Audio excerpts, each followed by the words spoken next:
.net is what the city has today. And then we're going to talk about some of the solutions that BSNA is offering through the proposal that you'll hear later on. We'll conclude, and then I'd be happy to answer any questions that you all may have. This is where we are today. It's come full circle from when I made the slide, and now I'm here, so thank you for having me. Never been to Marine City before or anywhere out in this area, so I wish it wasn't dark when I drove here so I could actually check it out, but hopefully I will be back. So some of the main challenges. Today, there's no way for Jason, Katie, Mike to know how much outstanding revenue the city is owed. Human resource management is manual. It's a very time-consuming process and mostly falls on the responsibility of Katie. We find that the city's using a lot of manpower instead of automation and software to be able to help them do their jobs. There's no online services for things like permits, inspections, code enforcements, or business licensing. Data visibility is an issue, and just in general, we're lacking some resident engagement between Marine City and its residents. Some of these challenges are stemming from the fact that the city is using BSNA.net, which is a 16-year-old, very dated, on-premise server-based product, and manual processes, so using and relying on manpower instead of some of the tools, the modern tools that we have available now. So what I've recommended to the city is that you upgrade to BSNA Cloud, as well as add a couple of new modules that you don't own today. Things like an accounts receivable module to be able to know what the city's owed. A human resources module to be able to do that process in a software instead of on pen and paper. So just talking about what is cloud and how is it different than .net. There's many things I've listed on this slide, but I picked 4 that are just really the most pertinent. The first is that cloud is web-based, so it just means you go to a website, and that means you can access it from any device that has an internet connection. So be it your phone, a tablet, or if you're working from home and you just want to pull it up on your laptop. This is more important when you think about the folks at the city that have to do their job by putting boots on the ground in the field, like inspectors for code enforcement or permits, people out in utility billing doing meter reads. Also, in cloud, the updates are automatic. We have members of our IT team that stay after hours on the 1st and the 15th of the month to do it so that when your team arrives the next morning, the software is updated and it's ready to go. Right now, somebody at the city or somebody in your IT team has to make sure that happens, otherwise you get out of date. And it has to be done on like a workstation by workstation, module by module system, which is just really time consuming and an outdated way to approach that kind of function. Cloud is what we consider a future-proof upgrade because you're moving from a .net license-based product to what's called a SaaS, or software as a service-based product. So you don't ever have to upgrade again. You automatically inherit every future version of BSNA software when you upgrade to cloud, and you don't have to go through another upgrade type process again in another 5 or 10 years. You just inherit everything we release. And then lastly, and really to me, one of the things that's most important because I hear about it and it's so detrimental to your communities, cloud offers disaster recovery and database backups automatically. So when you're on .net, you're on a server, and that's secured by whoever you have hired to make that secure. It's still prone to things like ransomware and hackers. When you move to cloud, it's being secured by Microsoft in an Azure environment. So it's as secure as Microsoft can make it, as opposed to as secure as however it is today. And if a hacker were to get into your systems, they're not even going to know that any of that BSNA data exists because it's with Microsoft in the cloud. If something should happen, like a natural disaster or some kind of massive system failure, your first call gets to be to BSNA. We help you get everything back up and running. So if you don't have some kind of plan for that in place today, just know through cloud you get that peace of mind knowing that we help you not only by automatically backing up your data every 20 minutes, but keeping it secure in the event of an emergency. One of the solutions we're offering around data visibility, and again, I'm keeping this very high level. I just grabbed some screenshots from a example database of BSNA Cloud. This is an example of a dashboard. You can see right there, the data is just visible. It's just right on your dashboard. You can see the invoices that would be owed to the city. This user has chosen to design it by way of a graph type chart, but you can have it in any other kind of format that you wish. It can be as detailed or as non-detailed as you'd like to see on your dashboard. And simply by clicking on it, any of the months or on this list view button, I can then see what the invoices are that are owed. From there, I can double click on those and drill down and see, who's supposed to be paying us, what are they for. So it's an at a glance look, and that can be as detailed or as, summary as you'd like it to be on your dashboard. This is an example dashboard for City Council. So for example, this would give you potentially the access, like let's say Mike wanted to make a user for each of you for City Council members, such that you could access the database and have just read-only access to your dashboards and your necessary reports. This data is going to update in real time all the time. So if you're on the go, you have a question, you want to see where you're at, you can log in and check. Or you can pull it up in a meeting like this and have it available so you can just review it in real time. Some things that are there, budget versus actual, and 3-year revenue and expense comparison, just to give you an idea of what types of things are possible. We've got a cash flow chart there, some checks that need to be paid or approved. This one's showing the cash balance by fund and your assets and liabilities. Again, just an example of some things that some city councils and commissions like to have.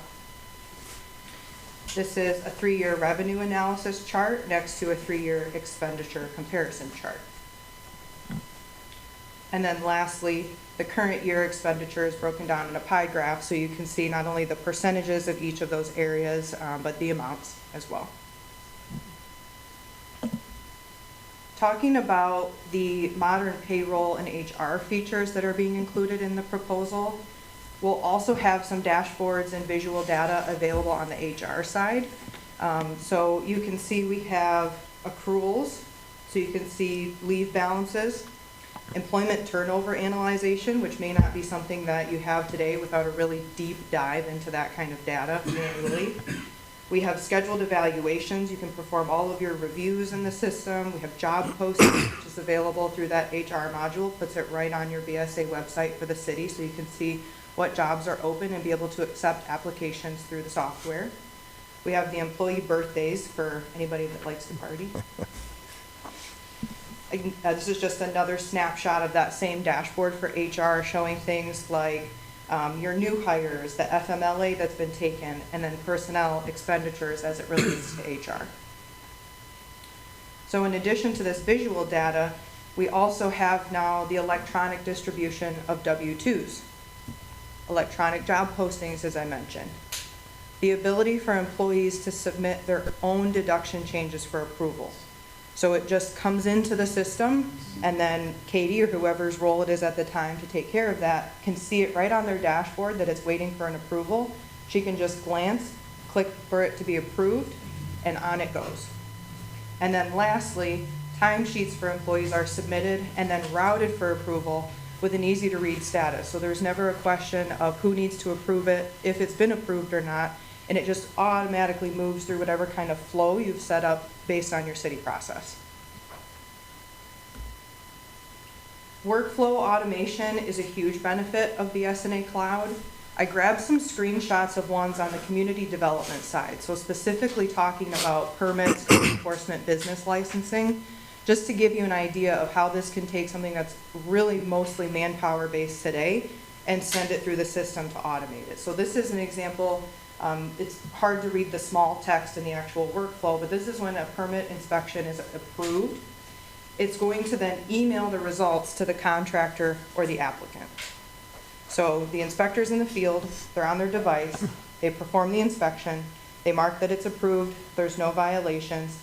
The system can then compose a templated email based on whatever you want it to say. It can also include a letter if you'd rather have like Marine City letterhead on it.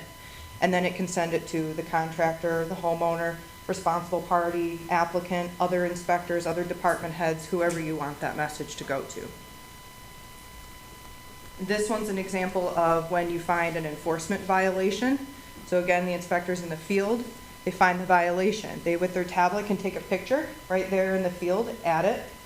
The system can then run a letter, can list what the violations are, can tell them what date needs to be, when they need to be corrected by based on that date of the inspection. It can then take that letter, it can print it, it can email it, or it can do both if you want both options available. And then it is going to prompt the inspector. Do you want to schedule a re-inspection? If they do, they just click yes. It will then bring up the calendar, automatically scheduling it however many days out that fits for your process, and it's good to go. It can then even send a message on to the homeowner, the applicant, the contractor, whoever, letting them know that there's a violation and this is the date of the re-inspection. And then lastly, one of the new applications being proposed is for business licensing. So this is showing how when a license needs approval, it then can be automatically routed, in this case, the examples to the clerk or to public safety, for that license to be approved, and then it's shown as completed. There's other actions that you could design to branch off of that, like to issue the license, to create an invoice, to message the business owner. Whatever needs to happen in that workflow can be automated entirely by the system. And then I took a screenshot as well of where all these notifications gather. It's in a notification center.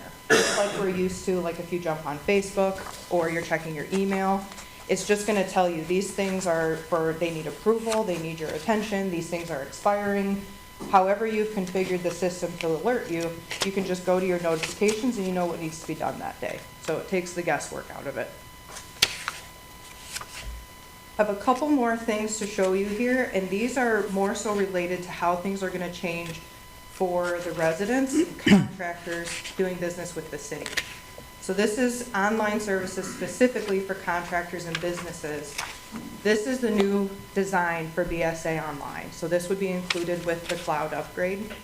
I have the tab selected for a contractor, so I can see when I log in, this is just a demo site, but I have my option to pay for a building department fee, apply for a permit, schedule an inspection. I can do a record search, look at my activity, or apply for a planning, zoning, or engineering process if you guys do your own zoning processes as well. If I'm a business, I can come here, select that I'm a business owner. I can pay for my license fee. I can manage my business, like what my contact information is, or maybe my location in case it's changed. I can do a record search and view my own activity if I have an account. Those requests then show up in the Marine City database. This is an example of how a permit could come through. So this example here is for a deck. It came through with all of the fields already populated. Right now, somebody has to manually put all of the information from an application into BSNA. This just comes through, the fields are pre-populated. You're simply skimming it to make sure that it's correct and in compliance. It's automatically calculating and estimating the fees based on how you've set it up. And it also has the attachment there, so for like a deck, this would be your site plan. Whoever's looking at it to approve can say, yep, this meets all the requirements. I'm gonna go ahead and issue the permit. And again, you use those workflows to see, or to state what needs to happen automatically once that permit is issued. It will notify the applicant that they're ready to go, what fees they owe, can directly link them to the payment and take it from there. And this is a shot showing all of the things that can arrive in this queue.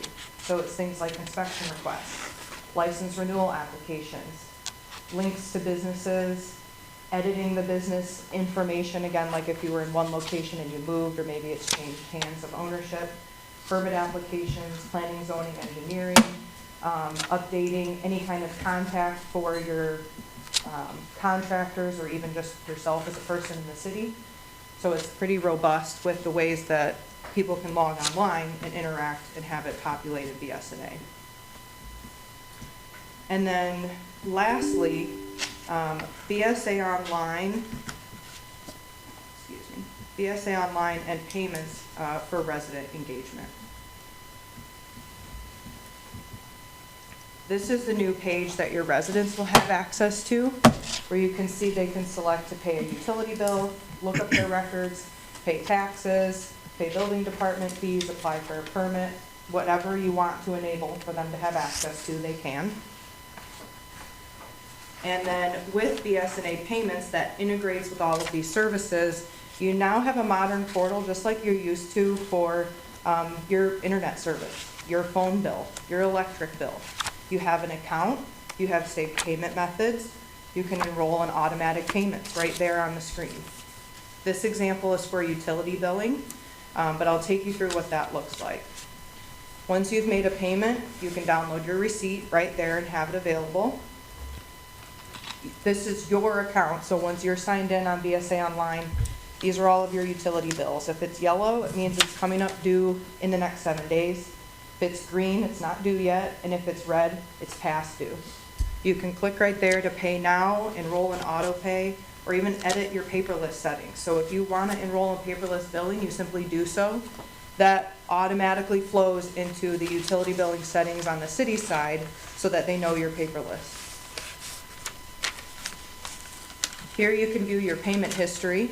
All of these are for utility bills, but you'd also be able to see there any permits you've paid for, any taxes you've paid. Your whole payment history is there available to you, just like everything else that you pay these days. It's mobile friendly, so if anybody's ever tried to access BSA Online the way it is today on your phone, it's a nightmare. It's not mobile friendly at all. This shrinks down into a really convenient view. You just scroll through. And then these are the readers for the in-person payments. So these can accommodate insert, tap, swipe, Google Pay and Apple Pay. When you just grab your phone and hover it over so it does a contactless payment. And these devices are PCI Level 1 compliant, as is the entirety of the BSNA payment system. So then by adopting that system, you're inherently PCI Level 1 compliant as well. And you aren't responsible for paying any fees for that compliance. I know with other companies you can be. It's all inclusive with BSNA. Cost the city nothing. So in conclusion, I just have 2 questions for you before I'll take any questions that you may have, which is, do these solutions I talked about make sense for Marine City? And what questions do you have? I will be presenting some background information when we get to this on the agenda, and I'll explain the thought process behind this and where I'm heading with, I think you can start to see the direction I'm heading in terms of pointing the city towards using technology in advancement. So I'll be able to fill in some of the gaps, but if you have any questions for Brittany, I'll offer more of an explanation when we get to that point. Okay, but now would be an appropriate time to ask? Sure. Okay. If I may. Yeah, of course. In your experience, have cities actually increased and improved revenue from bill payments and things like this thanks to some of your solutions? I can tell you, are you asking for like an ROI analysis? Yeah, effectively, because I'm assuming this is, so it's basically subscription-based, right, like most things are moving Right. to. We paid one time up front for the original BSNA software that you mentioned is 16 years old. Yep. And, now we would go on a subscription basis, pay annually, but like you mentioned, we get all the upgrades, everything is constantly at the top level in terms of updates, et cetera. So yeah, effectively, to make this, I fully agree it's an improvement, especially in the automatic and online payments portion, but I just wonder, do we have a benefit to our city government in terms of, yes, we pay more for this convenience, but is it only for the convenience, or do generally cities actually end up making up that in, payments from citizens that, maybe it was not a neglectful or purposeful missed payment, but nonetheless, they actually got that money instead of missing out on it. Right. I could tell you Northville Charter Township is the only customer that I've worked with recently that went through a full data dive to provide an ROI analysis on what it was, what the improvement was for them when they upgraded to cloud. They wanted to invest in that to continue building support for other initiatives that they wanted to take at their township. 90K, right? Speaking for Marine City, for me, and this is just kind of presuming based on everything that I've talked about with your team, today you don't have any way to know how much revenue the city is owed. Yeah. So simply through purchasing a module that will tell you that will make you money or be able to allow you a way to effectively go after it and Right. collect it. With things like the utility bill payments, there's options like text to pay. So residents who maybe before, who maybe got behind on payments, forgot that a payment was coming up or it was left outstanding, they can enroll in auto pay, they can do text to pay, they can set up alerts and reminders. And those types of things help keep everything rolling for that revenue to continue coming in instead of it being left on the table. So I would say I'm biased because I love BSA and I love cloud. So of course I'm going to tell you, yes, I think you'll get a return on your investment, but it would probably be not until after the fact that you'd be able to look at it and do a true ROI analysis of what that will be. Sure. Did Northville by chance have a better ROI after implementing? Yes, Okay. yep, and their IT director is Sean Nikoloff.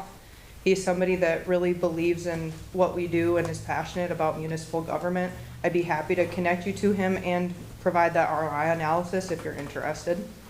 I'd be happy to take that information. I will tell you that I've already looked into that in terms of what it would mean for Marine City, and we have several business owners tonight, and they will tell you that they probably have a pretty good idea what's owed to them. So for the city not to know what's owed to them, I imagine is frightening to some people. It's frightening to me when I took over and realized that at any given time, we don't have any idea what's supposed to come in. Yeah. And what's missing. And I'm going to go into greater depth on that, but I believe the return on this will be multiple. One, in just terms of revenue that is slipping by us for a number of different reasons. The other is in efficiency. We haven't even talked about the amount of efficiency that's Yeah. we're going to That was gain. your question. So the issue here is, I can hire more bodies to go look for the receipt in the box if we have the box, and it hasn't been destroyed in a past flood or famine or whatever caused the problems in the past. Or I can click a button and pull it up, and it's automatic, and I can look at screens and provide 3-year projections for budgeting and analysis of income and stuff like that at my fingertips. That type of information is crucial, especially in putting together a budget, a realistic budget, so you can project.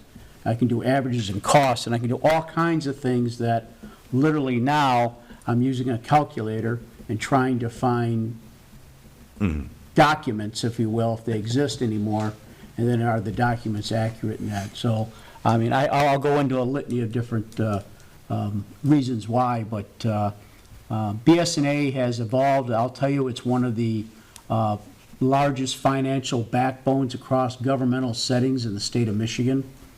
Many organizations use it.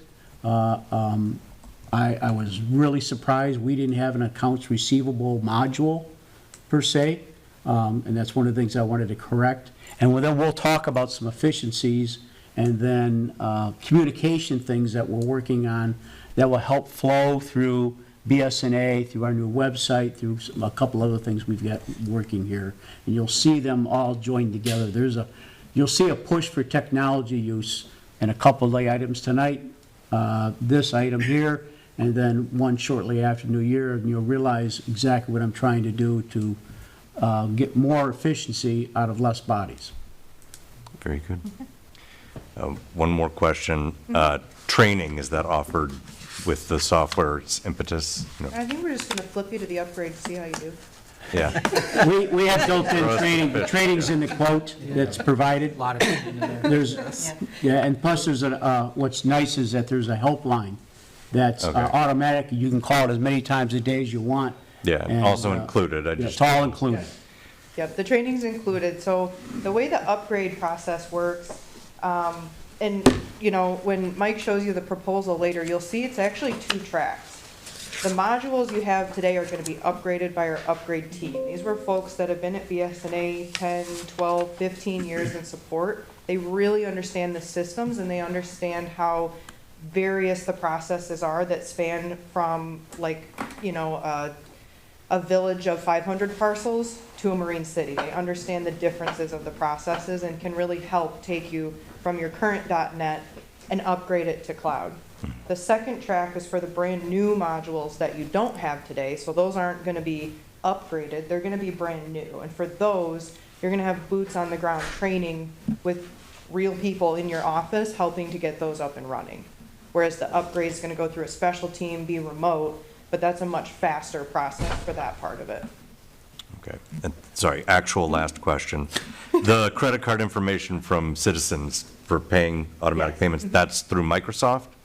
That's So actually just to through- give an idea of the security level that Yes. would get. The credit card information is Stripe's the tool that we use to accept the payments. Okay, So it's not through Microsoft Azure. That's a good question.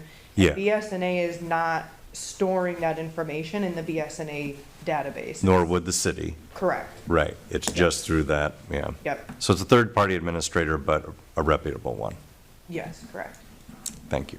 You're welcome. Yeah, most of the communities around here, your inspectors are part-time. Who furnishes the database? You have it here, and the inspectors have to report back. How do they get it back to us? Do we have to have them with a server or with the?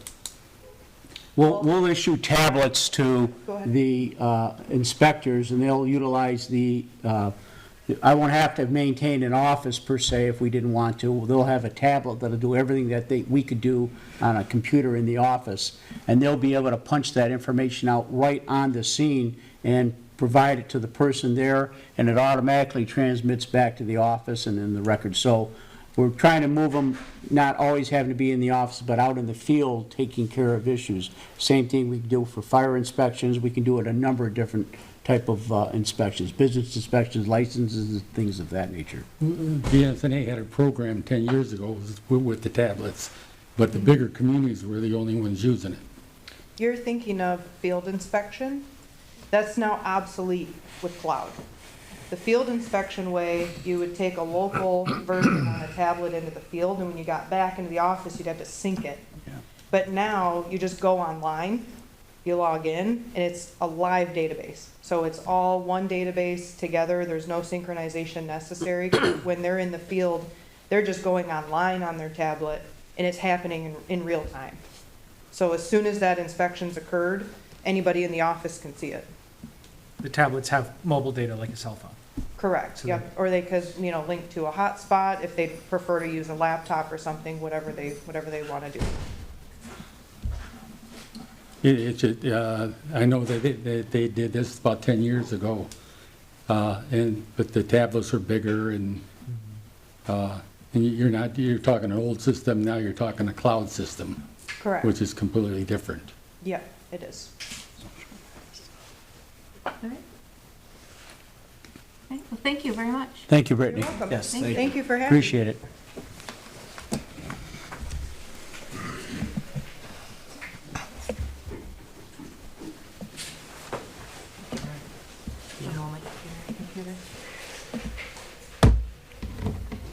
Okay, we're on to 6, public comment. Anyone is welcome to address the city commission. Please state your name, limit your comments to 5 minutes. The commission will not respond. We will follow up as necessary.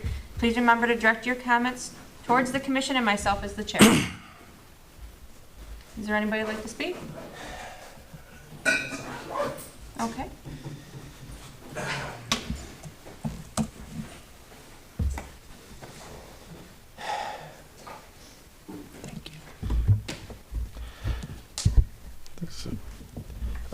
Sorry about that. It moved a little bit. Is it on now? Whenever you're ready. Yep. Yeah, it's on. Okay. All right. I think I would just like to update you about how I'm doing and what I'm doing around St. Clair County. So yesterday I went to the Fort Gratiot Township the Board of Trustees meeting, and it was very tense. There was a lot of anger over the implementation of solar farms in that area. And so yesterday there was a lot of yelling, a lot of screaming. And it was a very unpleasant experience. So I just thought what I would do is maybe I would maybe help with addressing some misinformation about solar panels. So if you guys experience this, maybe you already have solar panels, I don't know. But if you don't, then if in the future you want to, or if it gets tense, maybe this will help clear up some of the misinformation about them. So one of the things I hear a lot is there's a concern about noise pollution, but one, you can build them away from homes, and two, you can build like a noise barrier.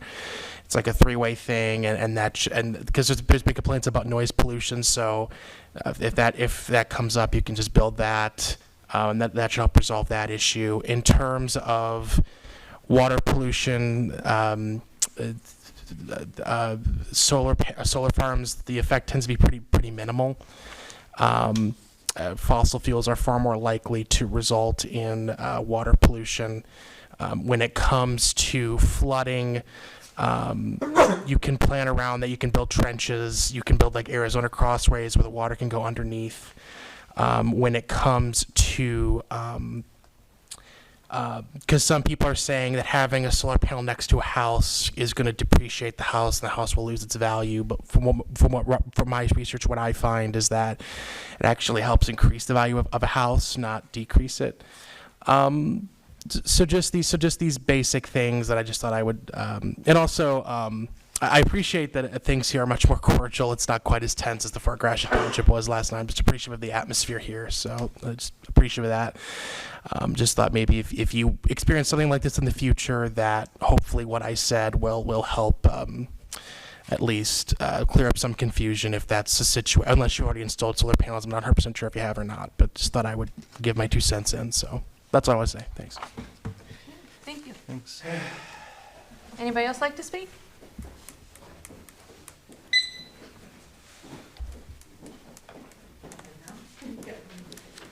I'll call you. Hi, I'm Tammy Graber with Maritime Days, and I just want to give a couple about the holiday tree project. So first of all, I'm very excited about the live holiday tree project for 300 Broadway or wherever it may go. I love that it involves a kids' activity that will run year after year, engaging the whole community. I think because we don't have a park and recreation department, that we're very fortunate to have individuals and nonprofits step up to fill that void by offering free or low-cost events in our town for families. When you think about the events that we have, memories are made. I remember when you were a kid, I grew up here. I mean, you think back and you're always talking about the things that you did in town. So memories are always made at these events. Stories are told. We're still talking about stuff that happened 50 years ago.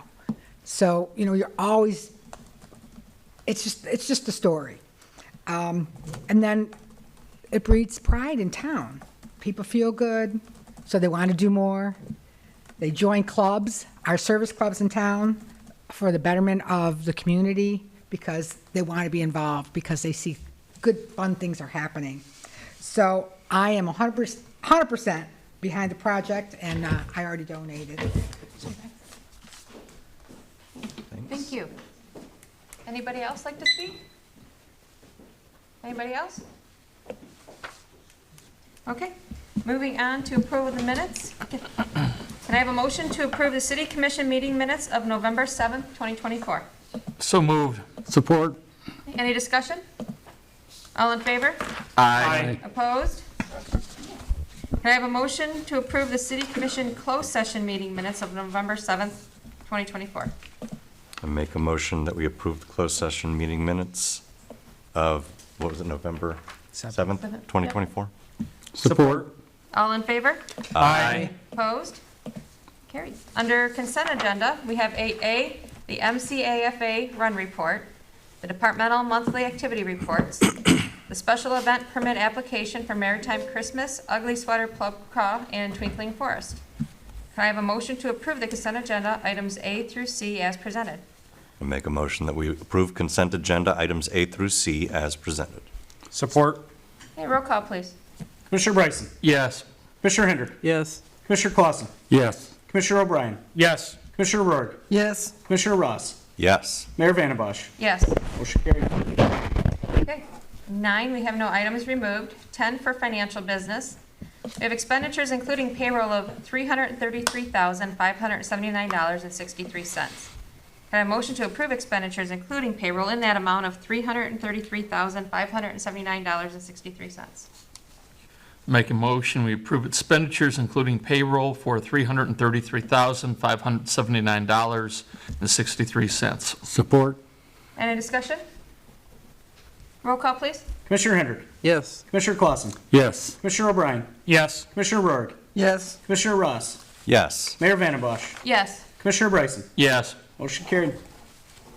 Okay, and 10B, the preliminary financial statements for October of 2024. Can I have a motion to receive and file those preliminary financial statements for October 2024? So moved. Support? Any discussion? All in favor? Aye. Opposed? Okay. Under 11 for unfinished business, 11A, the utility billing payment arrangement policy and procedure. Bob, you want to handle that, please? Yeah, there are times when folks approach the city in an attempt to get a payment plan for outstanding utility billing. So what we wanted to do was create an internal policy so that any person who's in need of that service would receive the same consistent approach by anyone who is working on that matter in the city. So we created a policy for the city workers to follow along with a application for such a plan, and tried to put it in easy-to-read language so that citizens could understand their rights to get a plan and make their bills get current under that plan. It's a good thing to offer. I think people get in trouble now and then, and I think this has a twofold impact. We wanted to make sure it was consistently applied, so there was no favoritism or disfavoritism, I guess you could, if that's a word, and also that it was easy to follow. So we would look for your support to put that policy in place, so that it's available to the folks online. One of the concerns we've had is the inconsistent way we've been operating in terms of past practices here. And I'm trying to consolidate the past practices into an approved policy that the board approves, and then we carry out one vision or one policy forward. So you'll see a couple of these things coming forward as Bob has constructed them, so we can achieve that. And it gives clear direction to the employees what they should and should not do. Yeah, no more, I heard so-and-so only No had more- to do no this. more of that. Right, Yes. exactly. Clarity and consistency. No, I really like it. The only question I'd have is, as it ties into the BSNA software, would that be tunable to allow? Sorry, I didn't hear. Would the BSNA software be tunable to allow for bet. this I bet it system would. to, by a particular owner, right? Yes. Or homeowner? Can we tailor that system to, make sure that it won't flag when you're late? Well, you're not really, because you're on this plan. We already talked to BSNA, they have Okay. the capability of doing that. Perfect.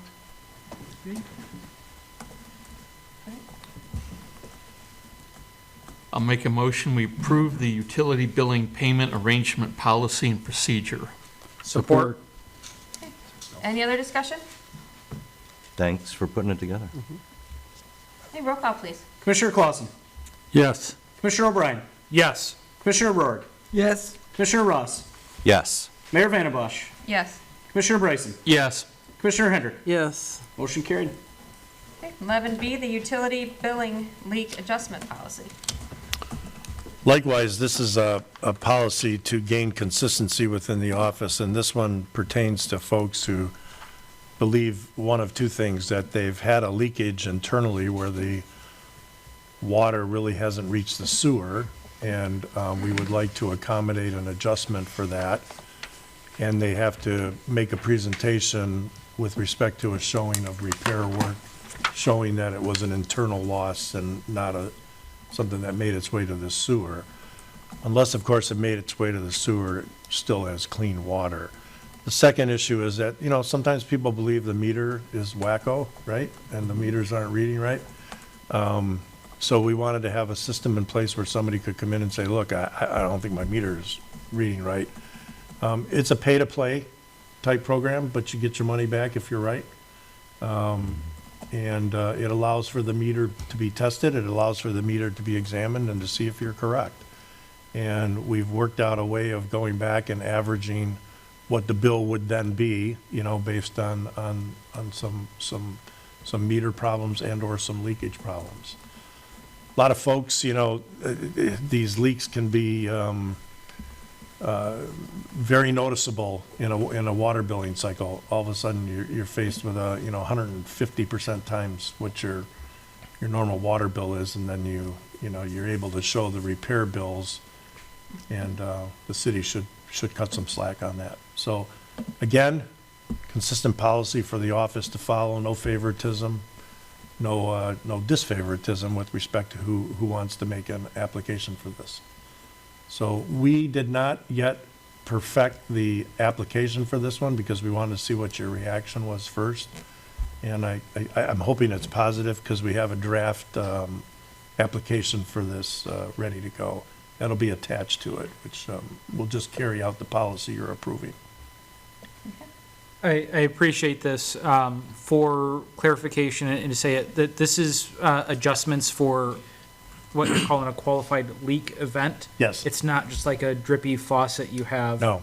There's a framework within this policy for the public's knowledge, I haven't read this, of one adjustment per customer in a 12 consecutive month period. Correct. Right. So it's not just any water issue, but significant water issue. Yes. It has to reach a certain level before it's actionable. We're not trying to take over the role of people monitoring their own plumbing. We expect people to maintain their own routine plumbing, but when they've had an event where water has found a significant way to leak, and they've gone out and corrected it and can show the invoices, and then we can match it to a very outrageous billing cycle, then we can provide the relief. And that's the intent. Folks need a break on stuff like that. Make a motion, we approve the utility billing leak adjustment policy. Support? Any other discussion? Roll call, please. Commissioner O'Brien. Yes. Commissioner Rourke. Yes. Commissioner Ross. Yes. Mayor Vandenbosch. Yes. Commissioner Bryson. Yes. Commissioner Hendrick. Yes. Commissioner Clausen. Yes. Motion carried. Okay. On to 11C, the master plan approval. Thank you, Mayor. Before you, we have for the adoption of the master plan, there is a memo to the City Commission that I've supplied you, should be with your packet, in regards to comments and revisions since the Planning Commission recommendation of the master plan. I did forward any and all comments that I did receive regarding the master plan back to McKenna and had them comment on each one of those and adopt them, or the reasons why or why not. I think she did a good job in regarding the responses and what the concern was in the comment and what edits were incorporated. Again, a master plan is critical to any type of development that we want to do or attract going forward in this community.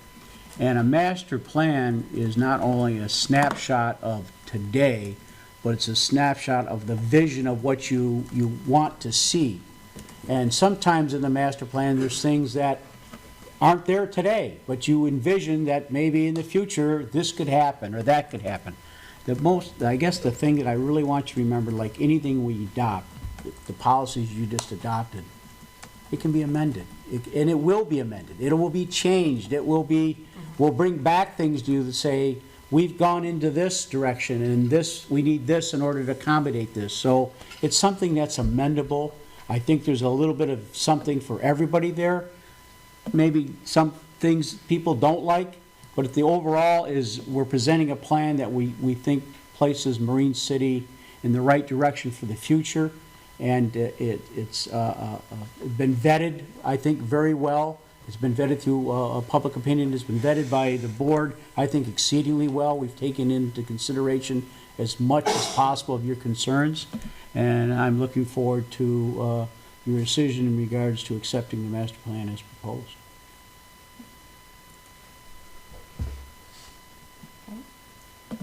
I'll make a motion that we do accept the master plan as proposed, Support. with the revisions proposed also, yes, I'm sorry. Support. Okay, any discussion? I just got a couple things. I didn't bring all my stuff, so I'm not gonna go whole into it, but there's a few areas in there that, I found that I don't think really fit the community. And the new type of zoning that was, put in there and the type of housing projects, they kind of don't fit with what we already have, so I'm kind of concerned on how those are going to work, but I understand it's a working document, and, but I think in a couple of those areas, it doesn't fit for here. I mean, the zoning was going to get too restrictive, in my opinion, and that's why I wanted people to read that document. So, I mean, there's a lot of good things in it, but there's a few areas that I just totally don't think were really good for the community. And I know this was a whole new format this time. It was totally different from what we were used to, but after reading through it and going through it, I realized, like I said, and like you said, it's something that doesn't mean we have to do it, but I would caution on some of it, so I just wanted to make those points. And I appreciate that. I took that in consideration when I spoke back to the planners. And I guess the thing that was important that was said to me is there'll be some things you put in there that just really aren't your flavor. But you don't want to say no to what you don't know. And things will evolve and change so rapidly. Amend the plan at that point versus putting a hard stop in at this point. And I thought that made sense to me because zoning may go another 5 years going in a totally different direction we're just not seeing happen yet. One community will break out with something different and everybody say that's a great idea, and we'll amend the plan. And just like housing, the definition of housing and how housing is achieved and all that is so rapidly changing, and it means something different to so many different communities. So the idea there was to leave it as broad as possible in order to accommodate the room to be flexible, and then where needed, amend again. Yeah. So And I think that's what people have to understand. Just because it's in there doesn't mean that the Exactly. city's gonna do. exactly. Exactly. Totally. It's a vision, not a, Yes. Anything Not a that hard would, plan. anything would have to be brought back, Comes right back to you. worked Yeah. at, and the public would have to be notified before it changed. Correct. Thank you. I want to add and highlight Bridget and McKenna's in general responses to our concerns, the implementations of these. These were quite robust. It really covered a lot and showed how flexible and how much power the city has in actualizing this, right, and what that can be. And really allayed any concerns I had as appreciative of their work, and I wanted to highlight that. All right, no other discussion, roll call, please. Commissioner Rourke. Yes. Commissioner Ross. yes. Mayor Vandembosch. Yes. Commissioner Bryson. Yes. Commissioner Hendrick. Yes. Commissioner Clausen. Yes. Commissioner O'Brien. Yes. Motion carried. Okay, on to D, the Parks and Rec plan approval. And again, my same, I'd almost echo the same comments. We'll go back through it. You know, you almost find that the Parks and Rec plan is just as critical in terms of laying direction, but in the ability to attract grants, the Parks and Rec plan is an integral piece of everything we do going forward. I'll just keep that in your memory bank, that Parks and Rec plan is a piece that is being asked for before I supply the master plan. It really is a driving force, and I think we're set up well for the future in terms of what we've accomplished with the planner. You know, I didn't get a chance to offer, but I would ask Scott if he had any comments on it. He was an integral part of putting these together and worked with them prior to my arrival, and he may have some sage advice that I missed. No, I think you covered it quite well. I think the most important thing, Manager Reeves, that you said, and that the commission is aware of, these plans are flexible, adaptable, and can be changed. And it is a public process to do that. So Public was involved in putting it together, the public would be involved in any amendments in the future. So it's a good starting point. It is new, it's fresh in its approach, but let's all look at it positively and try to make the best go, and if it needs to be changed, we have the ability to make it change. So, a lot of work, appreciate everybody's effort in this. Thank you. All right, can I have a motion to approve the Parks and Rec plan as recommended by the Planning Commission as presented? I will make that, so moved. Support. Any other discussion? Yeah, just appreciate all of your input, and again, like you mentioned, Mike, on the grants, if you have no vision,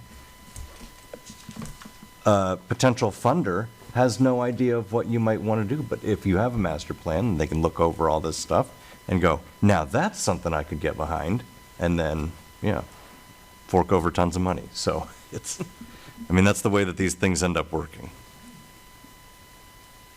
All right, roll call, please. Commissioner Ross, Yes. Mayor Vandembosch, Yes. Commissioner Bryson, Yes. Commissioner Hendrick, Yes. Commissioner Clausen, Yes. Commissioner O'Brien, Yes. Commissioner Rourke. Yes. Motion carried. Okay, on to E, ordinance 24-007, the debt service rate language as ordinance 51.37 for the Drinking Water Safe Revolving Fund project, second reading and adoption. I'll make a motion, we approve ordinance 24-007 for second reading and adoption. Support? Any other discussion?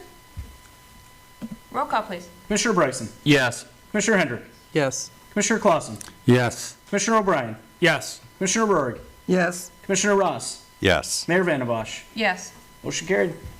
Okay, item F, ordinance 24-008 to amend the water sewer rate ordinance 51.35, second reading and adoption.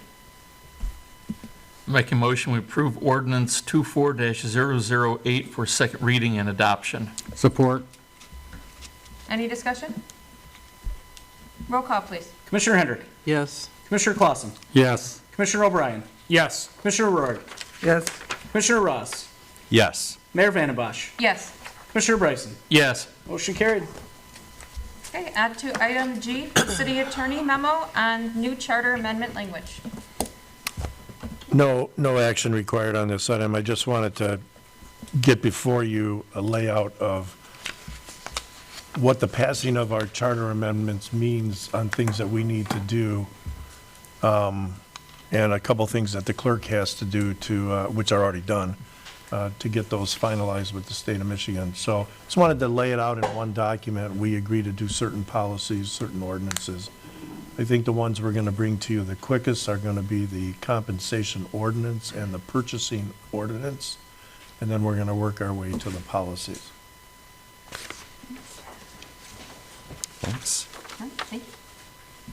Okay, on to 12, new business, 12A, appointment of mayor pro tem. Can I have a support to appoint Lisa Hendrick as mayor pro tem? Support. Okay, any discussion? Roll call, please. Commissioner Clausen, Yes. Commissioner O'Brien, Yes. Commissioner Rourke, Yes. Commissioner Ross, Yes. Mayor Vandembosch, Yes. Commissioner Bryson, Yes. Commissioner Hendrick. Yes. Carried. On 12B, appointment to Congrats. Community and Economic Development Board for the City Commission representative. And can I have support to appoint myself to the Community and Economic Development Board as the City Commission representative? I support that. Yes. Are you sure? Do you have enough time? Yeah. Oh, any other discussion? Roll call, please. Commissioner O'Brien, Yes. Commissioner Rourke, Yes. Commissioner Ross, Yes. Mayor Vandembosch, Yes. Commissioner Bryson, Yes. Commissioner Hendrick, Yes. Commissioner Clausen. Yes. Motion carried. And 12C for Historical Commission appointment, the City Commission representative. Can I have a support to appoint Brian Ross to the Historical Commission as the City Commission representative? Second. Support. Okay, any other discussion? Roll call, please. Commissioner Rourke, Yes. Commissioner Ross, Yes. Mayor Vandembosch, Yes. Commissioner Bryson, Yes. Commissioner Hendrick, Yes. Commissioner Clausen, Yes. Commissioner O'Brien. Yes. Motion carried. Okay, on to D for the Planning Commission, the City Commission representative. Can Can I have a support to appoint Bill Clausen to the Planning Commission as a city commission representative? Support. Any discussion? Roll call, please. Commissioner Ross, Yes. Mayor Vandembosch, Yes. Commissioner Bryson, Yes. Commissioner Hendrick, Yes. Commissioner Clausen, Yes. Commissioner O'Brien, Yes. Commissioner Rourke. Yes. Motion carried. Okay. Pension Board of Trustees appointment for city commission representative.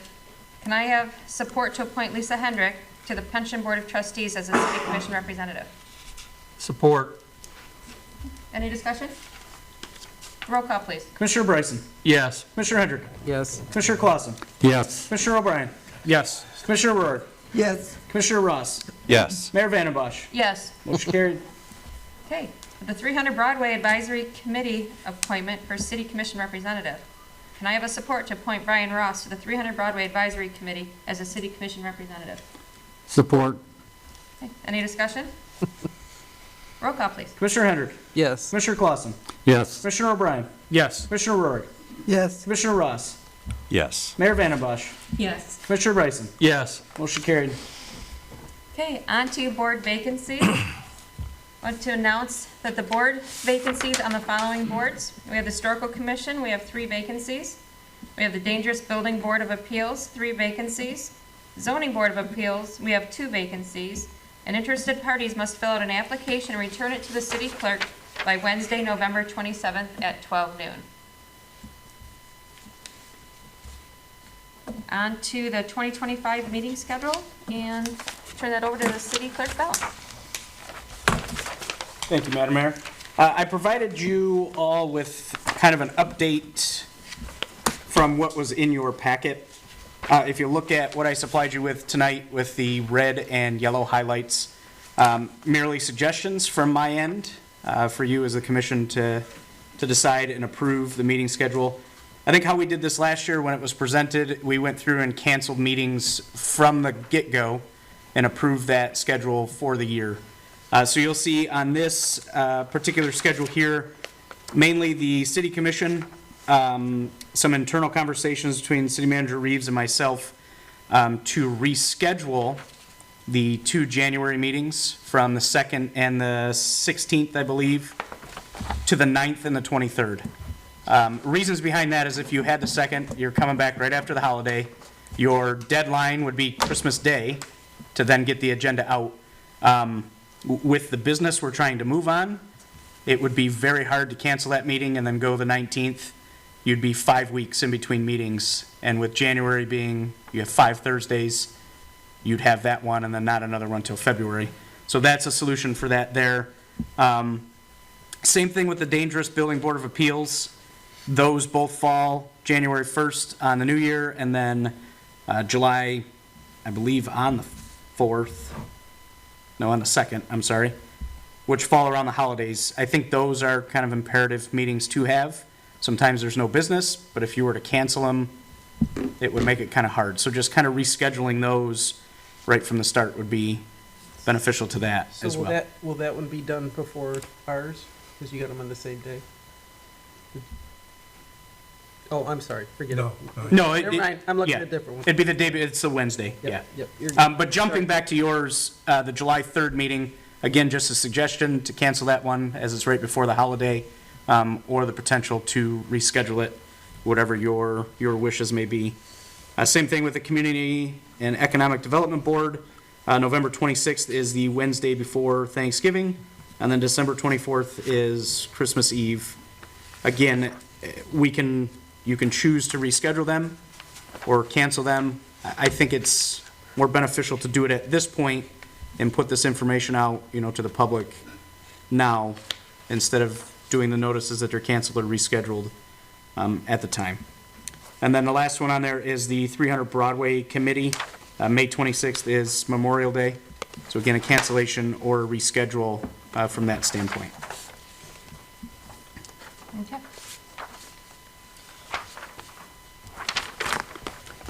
We'd be looking for a motion to approve this as presented.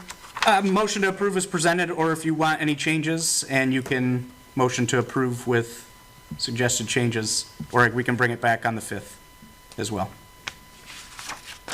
I'll make a motion, we approve it as presented, as this amended presentation. Support. And just to discuss a bit, should we need any meetings in these timeframes, we can always call them. I mean, just for the public's benefit, doesn't mean we're not doing the city's business, but vacations being vacations and holidays being holidays, this makes a lot of sense. Do we need to roll call that one, or all in favor? You don't need a roll call on this. All in favor? Aye. Opposed? Carries. We're on to item I, the employment agreement for Scott Atkins. Thank you, Mayor. I'm presenting tonight for the board to consider an employee agreement with Scott Atkins. I will tell you that Scott continues to be a critical part of our team in terms of moving the city forward. There's not a day that goes by, even on the days that he's off or I'm off or on weekends or at night, that we're not communicating or talking about a variety of different projects and keeping each other apprised in terms of what we're working on, if we're working on the same project in different paths or things like that. His background in the zoning administration is much stronger than mine, okay? So I need that expertise and his knowledge of the zoning laws, where mine was more of a pass-through. He has a hands-on capability in zoning. We've been working hard on identifying a couple of projects for development. I do not want to lose that momentum that we seem to be building in terms of hoping of bringing some of these developments towards Marine City. He just provides a background and wealth of knowledge. Having him as an employee would meet some requirements we have in terms of an administrative consent order and the handling of that as we wind our way down and hopefully get a chance to close that out soon. But more importantly, he's got firsthand knowledge and worked from day one on the water project. And as you've seen, we're getting ready to start construction. And that'll be almost a full-time job there for a while as we start to tear up city streets and close off areas and those type of things. I'll tell you that I will monitor his hours. I'm responsible for the budget. So I'll have a detail, and with BSNA, I'll know he'll enter his hours in. I'll have an opportunity to approve them. They come directly to me. I think the wage is very reasonable, and I would ask you to approve the contract as submitted. Thank you. Yes. Just two quick things. First, I wholeheartedly agree. I mean, Scott, I mean, the water project, what you did with that is amazing. And it's going to take a lot more oversight to get that across the finish line. We have more big projects coming up. I mean, we truly need someone to do that project management stuff, to take it off of your plate so you can do the day-to-day running of the city. I mean, it really needs to happen. And I do want to, just for clarity, so Scott would report directly to you, correct? That's correct. Okay. So, I mean, I think it's great. And, I mean, I'll make a motion that we approve the employment agreement between Scott Atkins and the City of Marine City as presented. Support. Just a couple of quick questions while we have discussion. One, about the wage piece. This is going to cost us less than 0.01% of the $13 million Scott saved us. So, I mean, it's a, bargain deal for us, for the amount of money he saved the city. I do just want to check in the contract. There's no health insurance benefits. There is a life insurance policy, but no health insurance. That is understood and agreed upon? That's correct. Okay.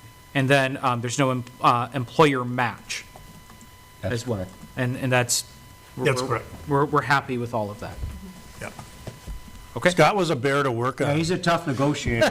but I gave him a Reuben sandwich with extra cheese, and They seem to be happy after that. How it about? seemed to fall into place. Well, I just flagged those ones because I think he fought harder for the employees to have those than he's fighting for himself on. Yes, So. yeah, he was kind of soft, yes, you're right. Thanks, Scott. I guess the only thing I'll add is keep in mind, Mike just started this job. And while you've been a city manager before, you've never been Marine City's city manager before. And I'm not saying that from a Marine City's difficult perspective. I'm saying. Oh, no, I understand exactly what you're saying after 50 days here. I do get that. I'm saying that from it doesn't matter what new job you enter, it's always a little different. And you, sir, need to get up to speed, and this gentleman is helping the momentum continue, and I very much appreciate that. Absolutely. All right, need a roll call, please. Commissioner Clausen. Yes. Commissioner O'Brien. Yes. Commissioner Rourke. Yes. Commissioner Ross. Yes. Mayor Vandenbosch. Yes. Commissioner Bryson. Yes. Commissioner Hendrick. Yes. Motion carried. Thank you, sir, for staying with us and helping us with these projects. And thanks all your help. Thank you. And my condolences. On to item J, Office 365 government purchase through ARPA funds. Thank you, Mayor. So this is a project that was looked at some time ago by the city and kind of remained on the shelf as there was a lot of different activities going on. And when I came in, I felt that this was something that, very candidly, we need to do sooner rather than later. Because at the end, you're left waiting to try to get it done, and the prices go up, and it just doesn't happen. So what I did is I sat back down with Jason and the IT people, and they originally had a quote for $18,800. And we were able to, after some intense discussion, to lower that to $12,261.60. And that just happened to coincide with what I have left in the ARPA funds that are required to be allocated and spent. To the penny. Allocated by by the end of the year, and then spent by June 30th of 2025. This will take care of our ARPA requirements. We've spent all the money, I think, very wisely. And what does Office 365 do? Well, similar to BSNA, it's a subscription-based service. And if anybody has TV, cable will soon be a thing of the past, and everything will be subscription-based. But what is really nice is that we're able to dole out the packages, and it's a governmental edition. So we'll have certain tools that our staff will have access to depending upon your level. So as the chief of police, he'll have a Word and Excel and other things where his officers may not need that type of capability. And so we're able to schedule the packages. And Jason had did a lot of work on this in terms of determining who determines what needs what type of package, and we went back and forth over this. But it won't be long before Microsoft says, okay, we're done. And they shut the switch off, and then you have no time to go. This is part of that push I have on IT. I will tell you, I'll give you a little bit a heads up as I get to the BSNA piece. I have to come back to you in January at probably the first meeting before we do the budget amendment, and I will give you a system overview of our equipment. And then we'll talk about, and I'll talk a little bit tonight, but I'm going to be very careful in terms of what I say, but we'll talk about how our equipment places us in peril. Okay, I'll just leave it at that. And that we can't move soon enough away from that peril to avoid what could be a disaster, if you will. So this is the first step. We go to BSNA Office, 365 Office. It offers everything that we need, and we'll move the staff forward on it. Yeah. As the G1 and G3, that's for the different levels? That's people correct. access? Yep. Okay. We didn't feel some people just say, we'll get them all G3. Well, they don't all need G3. It would be Right. overbuying at that point.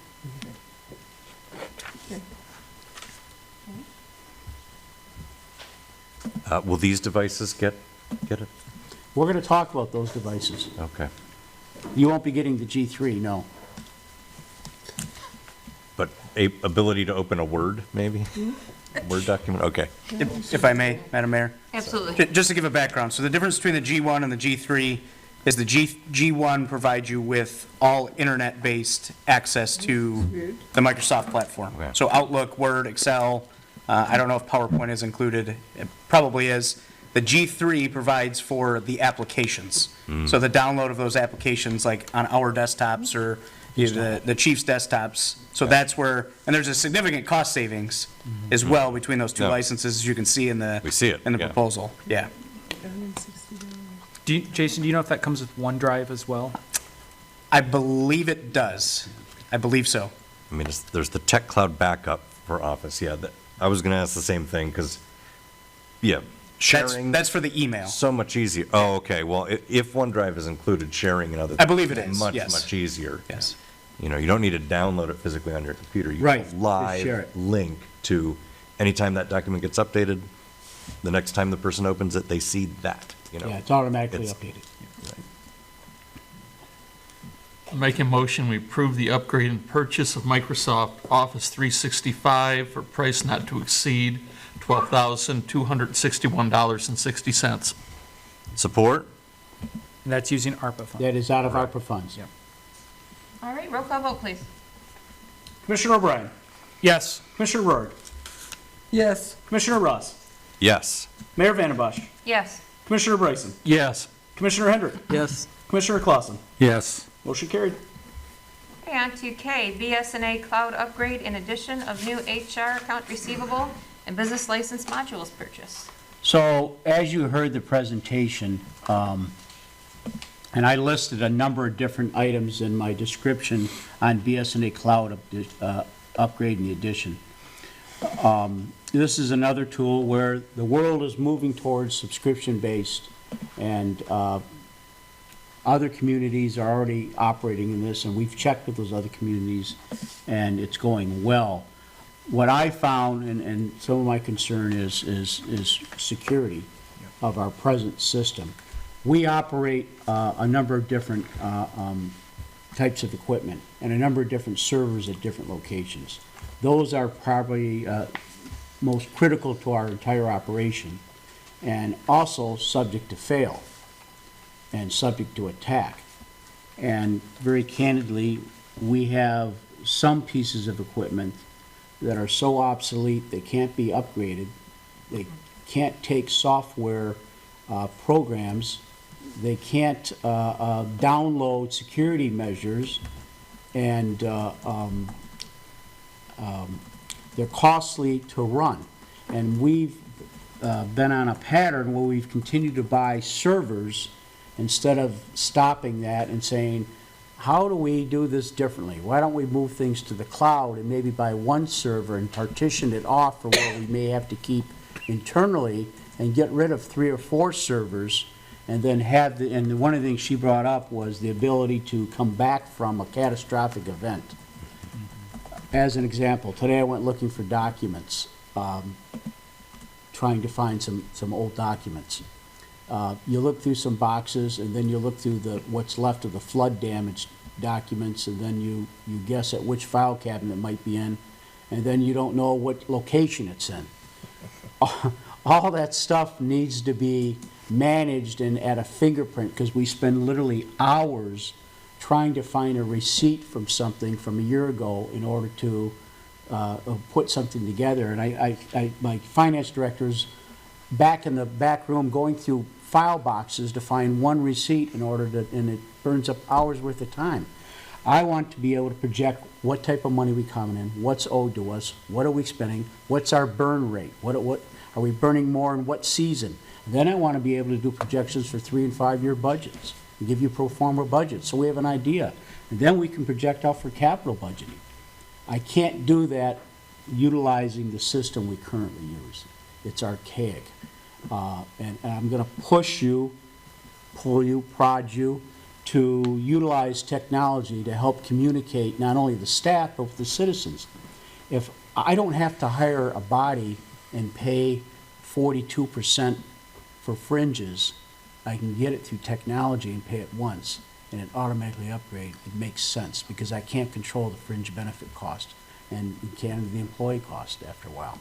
So it makes good sense to try to upgrade the technology We can operate a little, we operate now very lean, candidly, probably too lean in some departments, but use that technology to make us more efficient where we don't have to hire as many bodies to do the same thing. Right now, you have one finance director. She had a sick child today. She's out. Jason needs a day off. He's burned out from election time and early voting and everything. You're literally down to one person in the office. I mean, you can't run a city like that. It's not a way to provide service to the residents. But if I have somebody that's out of the office, they can go on the web and on their computer or on their phone and pull up documents and do transactions from there, it's a win. If I can get it where I can communicate and send you documents over BSNA and give you access, you can actually see what's coming in, what's going out. You can see the background data that we try to build into Granicus. And look how far you come with Granicus. I mean, before we used to print reams of paper, right, and hand them to you. Now look at all of you on the computer looking at it. It's just a natural progression of moving you forward. I will tell you, I think this will pay for itself. The cost efficiency and effectiveness of it, and those missing modules, I can't imagine opening a business without knowing how much is owed to you.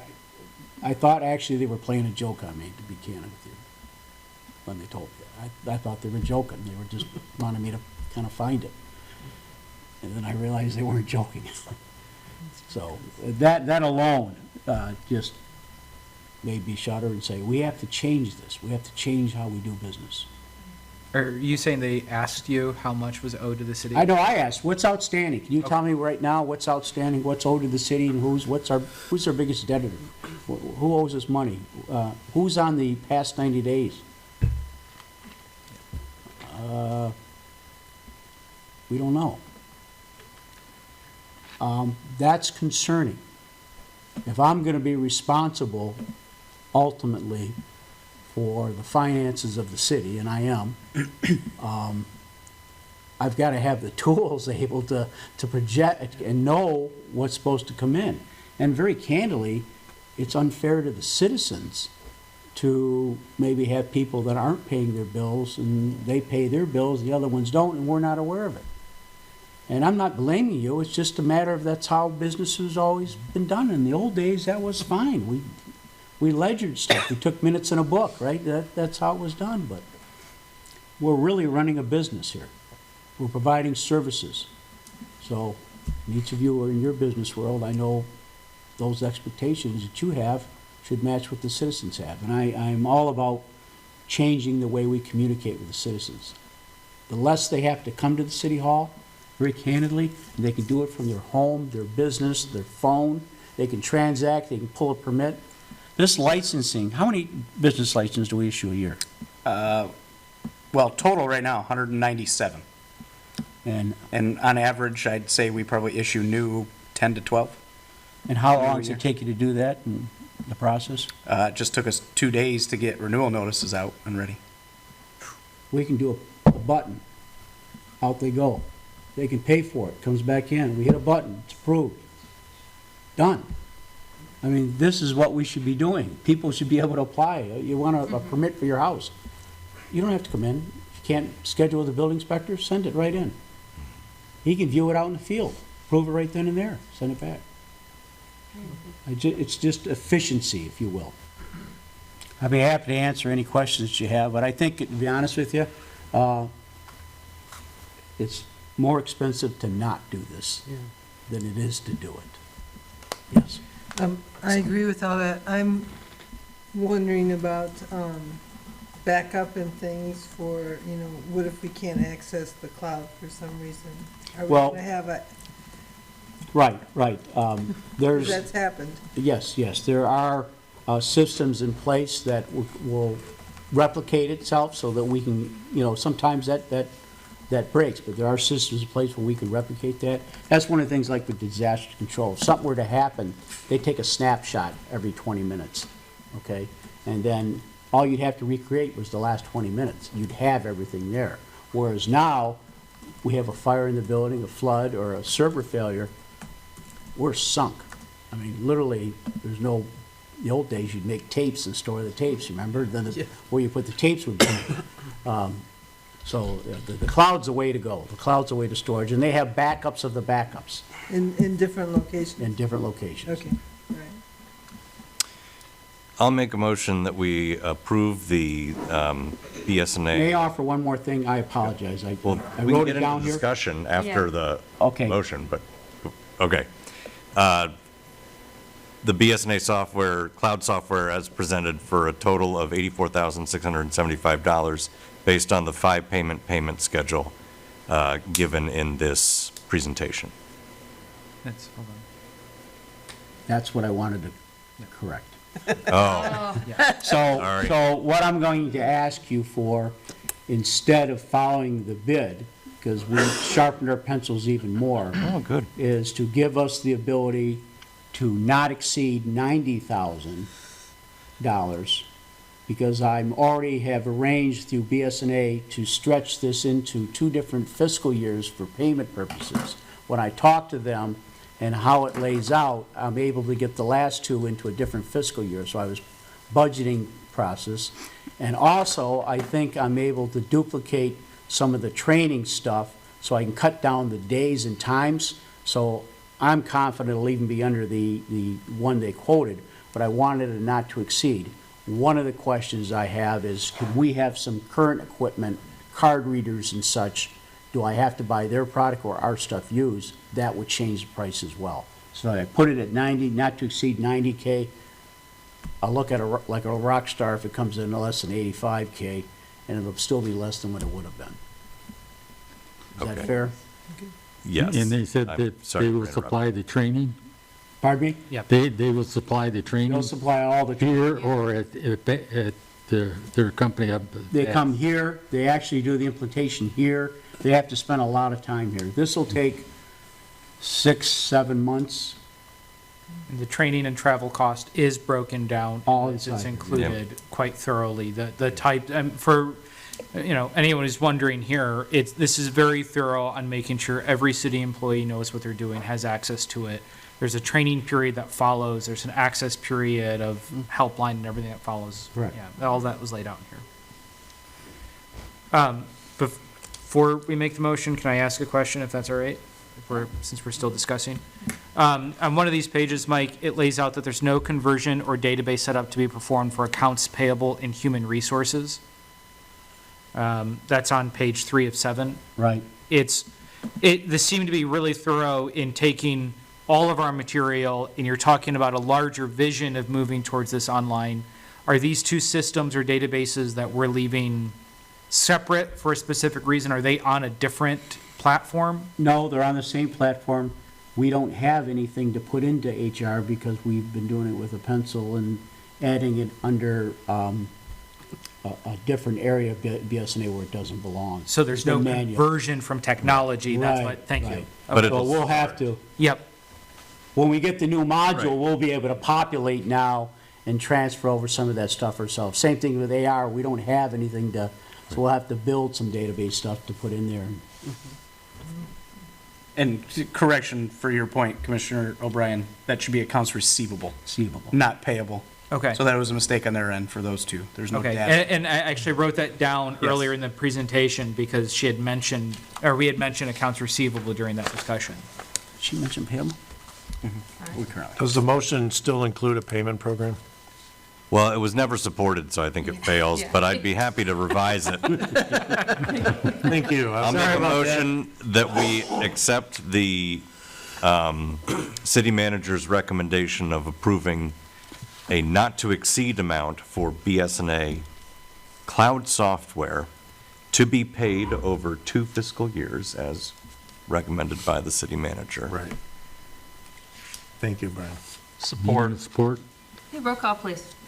Commissioner Rohr. But Yes, I had more discussion, actually, sorry. oh, sorry. No, that's okay. So the 2 things I'd like to make known to the public, less than half of that, far less than half, is our annual subscription fee. The vast majority of that is implementation fees. So new modules, upgrade implementation, data conversion, new module project management, and all the training. So Yeah, only two things if you go through the presentation itself, which was for 26,160 and 7415 are annual fees to be recurring. So that's just a handy thing to know.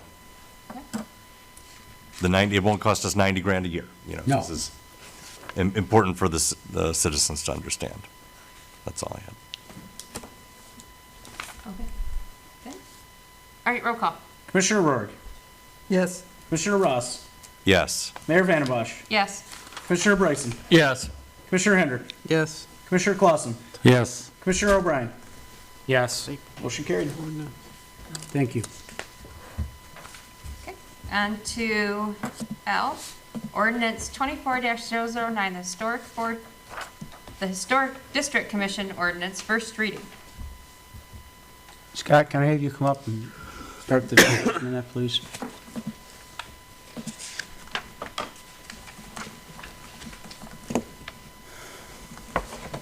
City Manager Reeves, thank you. Mayor, Commissioners. This item is before you, very simple on this piece, for an amendment to our existing Historic District Commission ordinance. It is essentially presented to you to align with state statute as currently exists and best practices. It has no significant change to the ordinance structure or framework in place at this time, with the exception of, again, adding 155.116, 155.117, and 155.118, again, to conform with state statute and also to enhance the structure that we have in place with this existing ordinance. And I can answer any questions that you might have. This is the simplest of the two, I think. Can I have a motion to approve? I'll make a motion, we approve ordinance 24-009 for first reading. Support? Any other discussion? Thanks for putting it together. I just have a correction. And At the top. 155.101, C, I don't really think you mean the commission. That doesn't sound quite right. This was a cut and paste from what we have currently Yeah. on the books. So, yeah, we can make, FAY is probably we not can make that the- correction, so it's probably been there for years, but good, very good catch. At the top, it should say authority of city. In the, Oh, yeah, Yeah. good one. Yep, that's good too. Okay. If no other discussion, roll call, please. Commissioner Ross, Yes, as amended. Mayor Vandenbosch, Yes. Commissioner Bryson, Yes. Commissioner Hendrick, yes. Commissioner Clausen, Yes. Commissioner O'Brien, Yes. Commissioner Rourke. Yes. Motion carried. Okay. On to M, for the ordinance 24-010, the Arts, Culture, and Historic Preservation Ordinance for the first reading. Mayor, Commissioners, thank you. Historically, this has been in the works for the past couple of months, and it's directly as a result of previous discussion with the City Commission and also Commission action concerning development of plans for 300 Broadway, the 300 Broadway Committee, relating to the committee's tasks, direction, structure, and increased accountability. So looking at trying to address additional changes to the 300 Broadway Committee, it appeared that we were missing quite a bit as far as guidance, structure, control from the City Commission standpoint. Although 300 Broadway was established by the City Commission, it was established as a committee. There is a big difference when it comes to structural framework between committees and commissions. Doesn't mean that there's any more power or changes anything as far as potentially, if approved, this being an advisory commission only. Couple points that I think are important on this. This is modeled after some other frameworks used in other communities. It does bring in other components, not just the historical piece with 300 Broadway. It brings in portions of art and culture. And as those of you, I think everybody was seated on the table actually in the last year when we had a moving wall project that was brought in. There was talk about community art. We had 2 grant applications for 300 Broadway. Again, both of those grant applications and packets were very solid. But I think in the most recent one, which was dealing with the community center grant, there were pieces that were missing. I think we took the approach, again, a very good grant application, but it was one-sided in just a historical context. Even though it did reference community center and community action, it really didn't bring a lot of extra pieces to the table. It was strictly to preserve and work on renovating a historical building. And I think in order to be able to look at the next round of grant funding or funding opportunities, we have to tie in more than just the historical piece. You need to bring in the ability to use this truly, if the intent is as a community center type of building. It's a community room. There's more to this. There's the historical piece. There's potential for an art gallery or art displays for use by other organizations for special events that aren't really community center activities, but are special city projects. And again, with cultural pieces, as our community grows, as we're looking to go and achieve redevelopment ready certification in the future, which we've all talked about, what we were missing, I think, was the key of structure. So most importantly, this would completely replace 300 Broadway committee. Now, that doesn't mean that the members on that committee, and I know you've done some appointments tonight, wouldn't necessarily be left in the cold. They would morph into this if approved by the commission. So the same members could serve a role as the larger art, history, and cultural commission. So 300 Broadway, though, would be finished. We would have to do some work on some structural pieces of reappointments, but I think the benefit is, again, this is still proposed to be an advisory commission. What you get out of this more than anything else is clear setting of goals and objectives from this city commission to that working commission of what you want to achieve. And noted in this ordinance, annual reporting requirements on activities, setting of annual goals and objectives, deadlines for this to be done. Goals are tied to capital improvement pieces. So solid plans, things that Commissioner Bryson, you've asked for in your motion that we've been trying to work through. This puts teeth, I think, more teeth into this. Even though our members are still volunteers, commission and a committee, two different pieces. It gives more structure, it gives more accountability and more integrity, I think, as a commission than it does as a committee, and it certainly puts the city commission more in the driver's seat. You are with the committee no matter what, but a commission and in an ordinance, and that's the key, in an ordinance, and I know I've worked and talked a lot back and forth with Mr. Davis on this, that structural difference and the authority that this city commission has is stronger. One of the concerns that was raised to me is membership. And again, we want to look at expanding the total numbers of members from what is now a 7-member committee to a 9-member commission. I would recommend thoughts on considering, again, that there be a change in the section on membership that is in the draft tonight. And I just want to reference that. It's section 97.3 membership. Item D, as listed, it presents that the majority of the commission membership would be 5 members who are registered electors of the city of Marine City at the time of appointment. Remaining members are not required to be registered electors of the city of Marine City. However, they should reside within the 10-mile radius. I would recommend that if you're considering this, that number be changed, that the majority of the commission membership, 7 members, shall be registered electors of the city. And then the remaining members, the remaining 2 members, are not required to be registered electors of the city. They would be at-large members. And I think that it's important to perhaps put a small opening of 2 members that aren't necessarily residents. Certainly they could be, but what we've run into is, as we're looking at trying to get folks to assist us, specifically right now on 300 Broadway and looking at grants and input, we have a gentleman who has some knowledge, is an engineer by trade, lives in Cotterville Township. That person has had some interest, may want to be on this commission. If it is entirely residents, we could lose what I would consider to be some free knowledge and free work on this project. But I think the importance still is maintaining the majority of the membership as residents, as electors, because this is a city commission.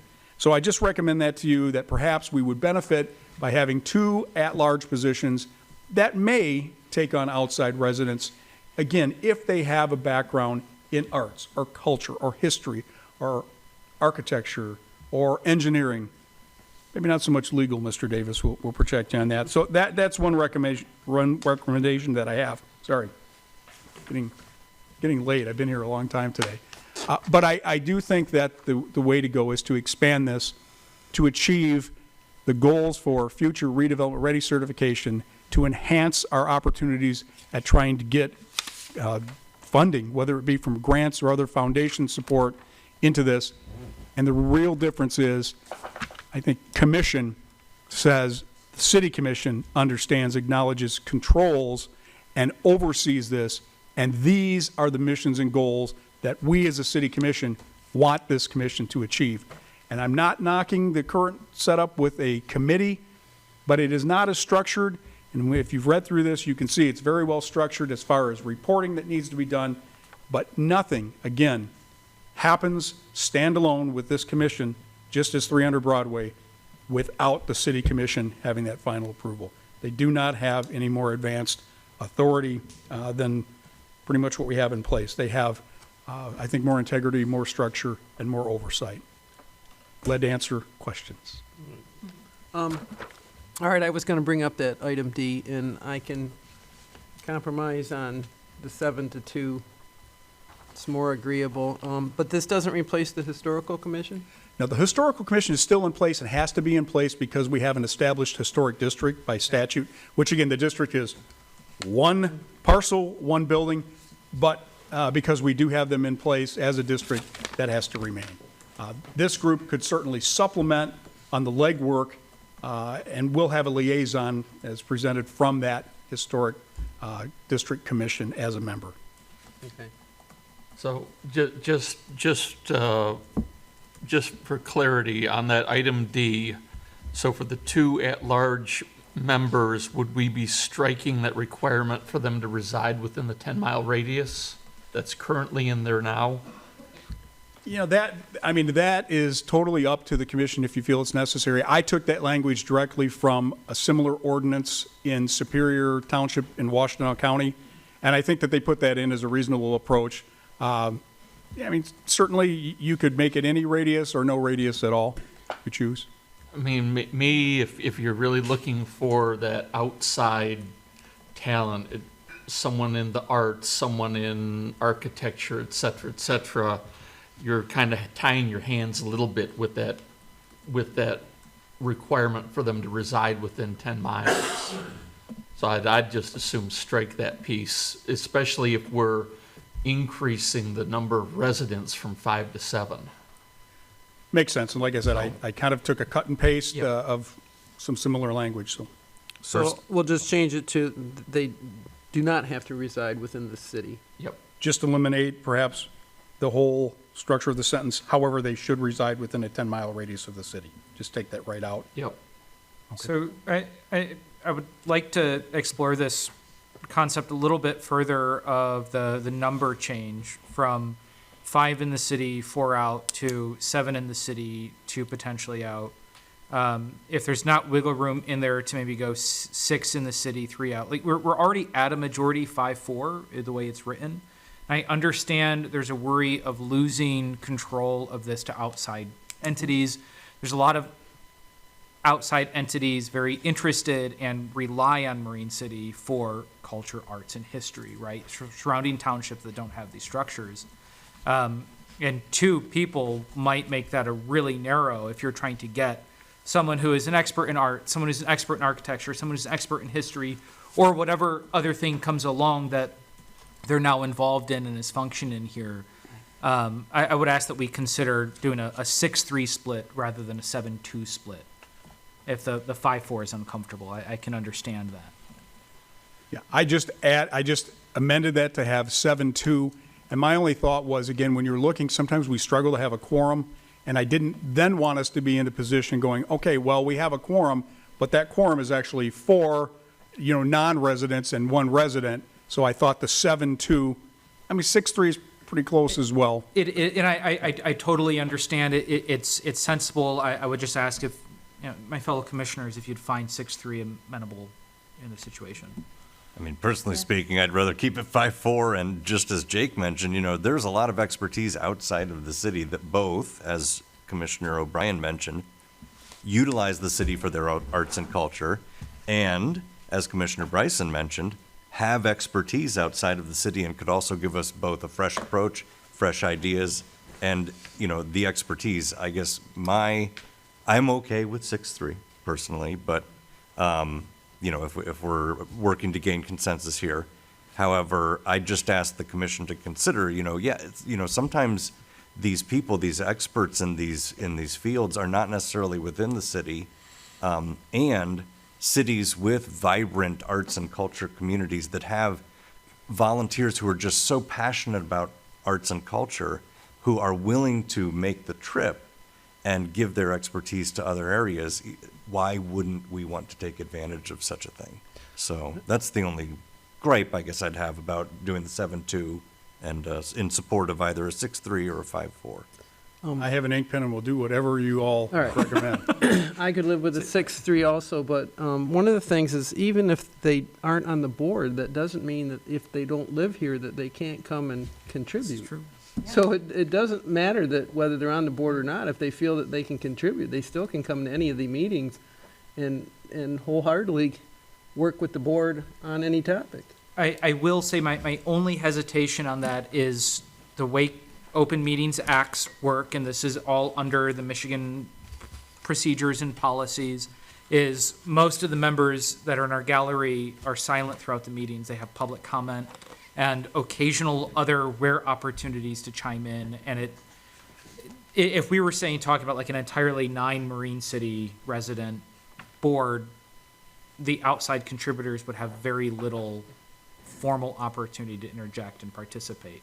And regardless, these are individuals that are nominated by the mayor and appointed by the city commission, where we have very strong oversight over this body and who is coming into the city to participate, which is why I would speak in favor of a slightly larger external component. But it all depends on how you set up your agenda, too. Sure. And if they do want to contribute, they can always be added to the agenda, and then they can speak as long as they want on any topic and present whatever they want, no different than here. So you can do it all properly and publicly and still have input, even if you're not on the board. I did it for years here before I ever got on the board. I know there's a lot of functions to it. Yeah. It's, but with that piece of the city commission appointing these individuals, I'm not sure what we're concerned about entirely of having more of an external presence when the majority already is set to Marine City residents and we're in control of it, of the appointments. I don't share the anxieties, and I'm not quite sure what we're solving one way or the other by shifting the numbers, which is why I propose 6-3 as a split that we could move forward on, because I understand you have an anxiety that I don't on this one. Well, I don't have an anxiety, but I do know, I hear it from the community when we create boards. They sometimes have an anxiety because they don't want, sometimes you get people that they feel that an outsider is telling them what they can do with their community, and that's where you get into the issue. And again, that makes sense, but these are individuals that we are appointing and affirming, and they voted on the board, right? So it doesn't matter to the public, okay? Fair, but the public will be weighing in on these meetings and able to come and participate and let their voice be heard on who they want appointed onto these boards as well. And as well, There's a big perception though. Yes. I was just going to interject. And as well, again, this is an advisory position only. Yep. It is Right. not, Correct. and again, I guess on such a commission, I would think you would want the most well-rounded and, all ideas from all places in order to, better your community. And again, this is not somebody coming in and telling us what to do. It's only bringing fresh ideas from outside of the city that may be able to build up our city from within. and again, it's only a recommendation, we are still fully in control. We as a commission body, elected by the people and residents of Marine City, are fully in control of anything that this commission would even recommend. True, but some of that hasn't worked that way in the past, and so that's why I know we're trying to fix it for the future, but in the past, it didn't always work that way. So maybe try this out for a 6-3 split. Do it for a year or 6 months and try that out. You can always change it. I go with that. I'm amicable to the 6-3 Yeah. split. I agree with many of the comments here, and especially, and I like the idea of adding the additional one from the 7 to 2 to 3, because don't forget, we have all those other boards Yeah. that we're looking for people to fill too, with all those Yeah. other board positions, so I think offering that additional one is. 300 Broadway, I might add, being one that actually is full. So, and completely volunteer, takes their own notes now, everything. Question for Scott, would your recommendation then be, or should this be part of a motion for adoption, that the current 7 members of the 300 Broadway committee be, retroactively appointed as 7 of the 9 members of this board, one of which I can tell you is already a St. Clair resident, so that'd be one of the 3 outsiders. If I that's think the it way would- we go. I'm playing in Sure. hypotheticals here. I think it would be appropriate that if approved tonight for the first reading, and then after the second reading, when it is final, at that same meeting, then we look at porting the members over. They would then be appointed, because it has to be established first, and taking into consideration, Commissioner, what you've said at that We point. don't want to appoint them tonight. Yeah. Correct. So, I think that, what you're saying makes absolute sense. I think you can get the ordinance through first, and then that is the intention, is to port them over, because you would also have to take action at the commission level here to abolish the 300 Broadway committee. There would be, I think, in that motion, and transfer those memberships over, naming them, appointing them, setting their terms, all at that same time. For the benefit of the 7 very hardworking members of that committee, though, I would want them to understand that this would replace it and that they are not left by the wayside. That is my intent in saying this, right? Yeah, and I think that's the intention of this framework, is to do just that, is to be able to allow those folks. There may be somebody that says, great, but I don't want anything to do with arts and culture. I doubt it. I mean, I know your folks on there, but it gives that opportunity. With that process, when it comes to porting, can we have an accounting of who is representing which body? Yes. As this is laid out for the public, the membership involves representation from the Historical Commission, the Historical Society, Planning Commission, City Commission, Chamber of Commerce, and then the rest of the membership. And is that allow for an overlap? So in this case, Commissioner Ross is both City Commission and Historical Commission. Is he representing, or would he theoretically be representing 2 bodies, or is that expected to be different representatives, Historic Commission and City Commission?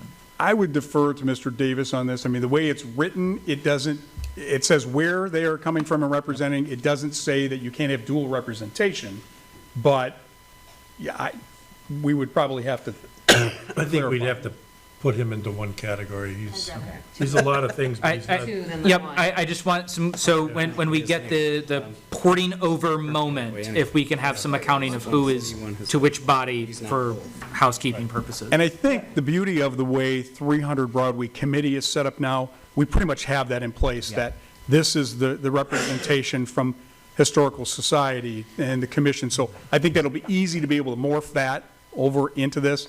The question, I think we have right now, the same setup. We have a commission, city commission liaison. I don't believe we have a planning commission representative. We do not on Technically. 300 Broadway And committee. again, that piece is in, so we have that compliance on the RRC side of things, and there's a value within our master plan, I think, to be able to have that tie-in. So that's the only reason why the planning commission was really spelled out here. I think that's important. Yep. Thank you. Can I get a motion? The last thing I'd like to say, just on the 6 and 3, on that Part D, recommend changing to 6 and 3, and then striking the reside within a 10-mile radius of the city and replacing it with something to the effect of should contain a particular expertise contributory to the commission. I think we have that early on. I'd have to go back because I believe it's in one of the first sections that should have experience, knowledge, or background with that. But, and give me just a minute, I will double check that portion. Even if so, Yeah, it's I would right at think the that you beginning would of want them membership. to have a particular guiding input or. I mean, I also think that even if not necessarily spelled out here, that's going to be a critical piece that I think you're all going to be looking for in making an appointment. That, you know, I think you want to be cautious. You don't want to make it too restrictive and say, oh, you must have in this background, because Yeah. if you don't have enough applicants, you're going to be in a position not to fill the seats. But if given the choice, when you have people who make an application, you may very well choose the person who has a background as a performing artist over this person who might be a great person, great resident, but doesn't have any background there. So I would kind of err on the side of caution, maybe not getting too detailed in that portion in the ordinance of putting that in. You have it generic in there under 973, Section 1, the persons who, insofar as possible, have experience and/or interest in historic preservation, cultural programming, and public art. I thought it was in there somewhere. Thank you, Commissioner. That's where it is. But you got 4 members up in that first thing, too. You got 4 members at large up there. Yep. In the correct. in Section A. So it just have to be updated to the 3. Yep, three members. Well, no, I'm sorry, no. that's a separate, unless they're representing a specific body, Correct. that one should Yeah, still be 4. that really doesn't need a change. Right. It gives you more flexibility. Got it. Right, just Yeah, at one of that the point, members yeah. at large has to be. I just had done the same Yeah. read of it. got And actually, I did that earlier too. I had scratched it out, then I scratched out my scratch out because I'm like, no, wait a minute, we need to keep it that way. I'll make a motion, we approve ordinance 24-010 for first reading with the discussed changes of adjusting the membership to the 6-3 split and striking the residence requirement for the at-large members. Support the first reading. Okay. If The there's no ra- other radius. discussion, can I get a roll call, please? We're striking the radius as well? the Yes. time out? Yeah. Mm-hmm. I think that's what you were Yep. talking about. Correct. Any roll call, please? Commissioner Bryson, Yes. Commissioner Hendrick, Yes. Commissioner Clausen, Yes. Commissioner O'Brien, Yes. Commissioner Roerig, Yes, Commissioner Ross, Yes. Mayor Vanderbush. Yes. Motion carried. Okay, we're on Thank you all. to- Thank you.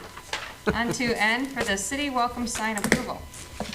In your packet tonight, you saw a rendition of the welcoming signs for the city. They're to be placed at the entrances of the city. Aaron put this together, and I wanted to bring it to you. I just didn't want to, even though it's under the purchasing threshold, I thought you should have a look at the signs and understand that's what's going at the entrances of the city. And then we're working on the particular park signs. That's the next one. After that, you'll get a chance to view these. So basically, we get 6 signs for the price of the 4 signs. And it looked at the sign. It's a nice looking sign, and we should have something to represent the city at the entrances of the city. So I just want to make sure you guys had an opportunity to weigh in on the design, and if you had any questions, I'd be happy to answer them. Okay. I just noticed there's no odd, peculiar slogan like "something smells fishy" as you're driving into the city. No, these are fantastic. I really appreciate the work.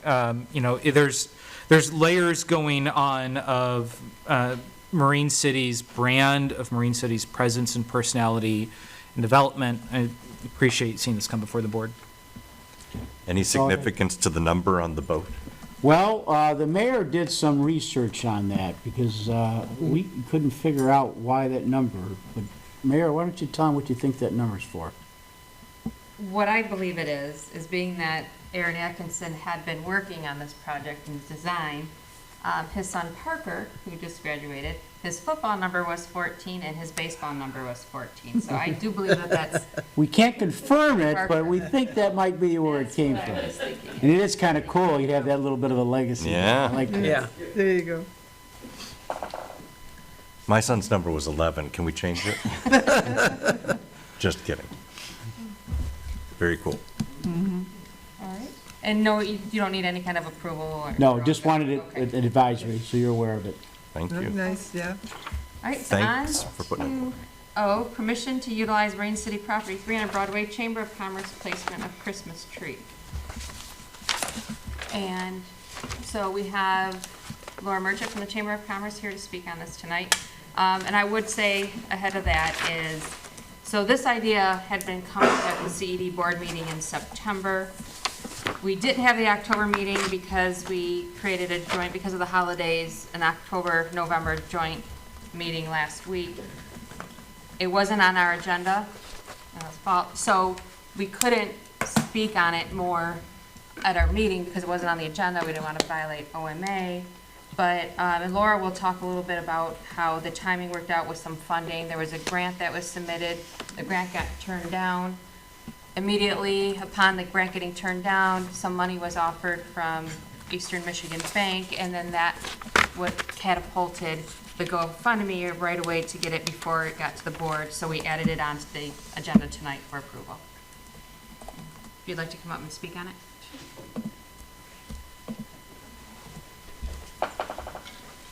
So, as you stated, September, well, even before that, there's always been people wanting to bring a tree back to Marine City. It's been brought to our attention. We've talked about it.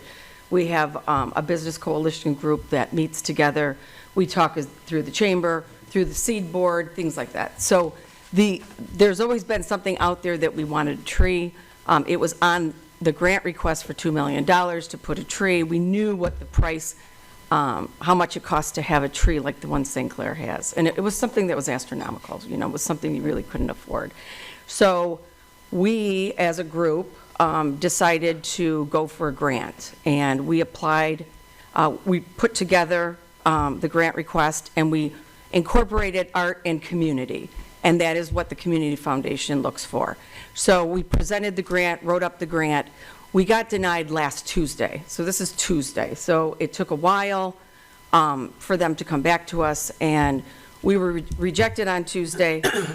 There was a representative from Eastern Michigan Bank that was at the vetting of these grants. And he was very, very disappointed. He thought it was an amazing project. The next day I received a phone call, and they said that they wanted us to go through with doing the project, and they would give us $2,500. The day after that, we were also approached by Real Estate One Westrick, and Wynn gave us another $1,000.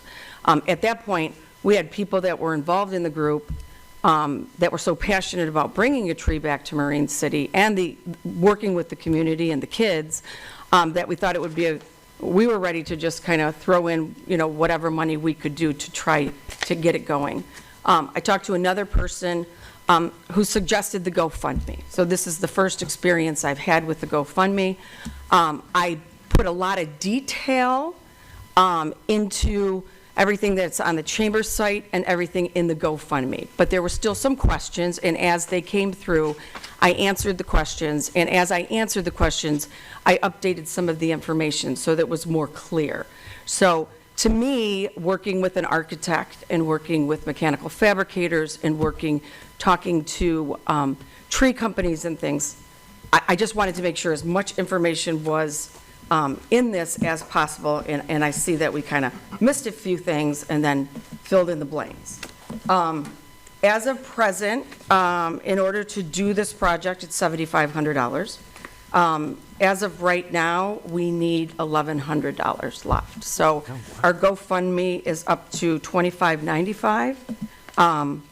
$3,500 we received from the two I mentioned, an additional $200, and then I have other people that are committing. So it's not a problem that we're going to get the money, so we're very happy with that.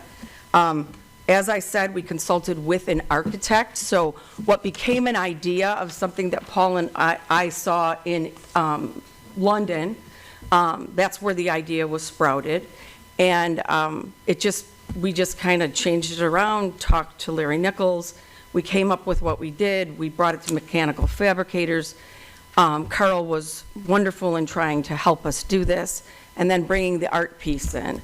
And we are working with, we don't have time this year to work with schools, but next year we want to do representing elementary school, middle school, and high school students. So that would be the 6 panels would be art. 2 panels would be dedicated to the donors. So anybody that donates $100 or more gets their family name or business name on it. Anybody that donates $1,000 or more gets their company logo on the panels. This includes purchase of lights, purchase of ornaments, purchase of the panels to have them printed every year, and that's it. So, go. How will you do the art? Will you have them submit something and then put that on a panel? Yes. Okay. Yep, they'll be printed like on your like on the signs that you use It's gotta for be voting. weatherproof, yeah. Yep. Yeah, I don't have a problem with this. One thing we lack on this side is any decorations anymore. So could there be a thought that maybe the library might be a great place to put something like this? Because you have all the kids there anyway. People could see it then more coming through. Because you got the Twinkle Forest, you got all that over there. There's just nothing over here. All the decorations from this side already disappeared on us. So this is kind of bare. This would be it really would be pretty by the library, and that would give the kids more access to it because they all use the library. Just a thought. Can I ask, are there any parts of the installation here that would be permanent year-round? No, and it collapses flat, so it's real easy to store, so that's not complicated. Carl from Mechanical Fabricators is actually donating. He has large trees, evergreen trees that need to be cut from his yard. So he has donated the trees, and we are working with a tree company that has offered to cut, bring it up, and deliver it for free as well. So there's been a lot of real great interest in this project. Very nice. I have a little trouble with live trees being cut. Is there any way that we could actually plant a tree? That seems like it'd be more environmental and more sustainable in the long run if we could pick a spot for it and plant a tree, because every year you're gonna have to buy a new tree or find somebody to donate a new tree, and that seems very, to me, who's planted hundreds of trees when we were kids, it just doesn't seem like a good way to go. So I would like to see a more sustainable, maybe we can't do it this year, but I would like to see an actual tree planted that we could use for, years and years to come. Like as part of the mission statement, that it be, a tree shall be planted for everyone that we display. But that might be a comforting thing for So certain. let me, I'm going to speak to that real quick. There's a disease that's going around right now to all the blue spruces. So we are not taking a viable tree, we're not cutting down a viable tree. These are trees that have disease, and the disease is working its way up. So we are cutting off the section that we can save. So 15 to 20 feet is what we're going to end up with. And so there's a lot of trees. It's like a friend of mine said, Laura, there's a lot of trees around here that people want out of their yard.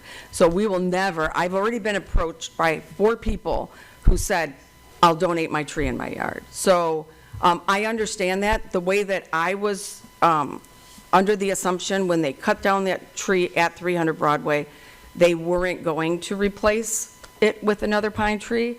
So that's one thing. I've never really stated on here where we anticipated the tree going. We thought it would enhance the twinkling forest because the twinkling forest doesn't twinkle all the time because we have solar lights and it's not always sunny, especially when it was on that side of the building. So we are looking to actually, if we could put the tree here in front of 300 Broadway and have the twinkling forest over here, then it creates that community. It is the park. You have the ice skating rink, it flows. It's also, because it is supported by a lot of our businesses in the Chamber of Commerce, is supporting our members. I kind of like the fact that if we had it at 300 Broadway, because it kind of extends the downtown a little bit, more over to Broadway, because a lot of people say on Broadway, they get forgotten.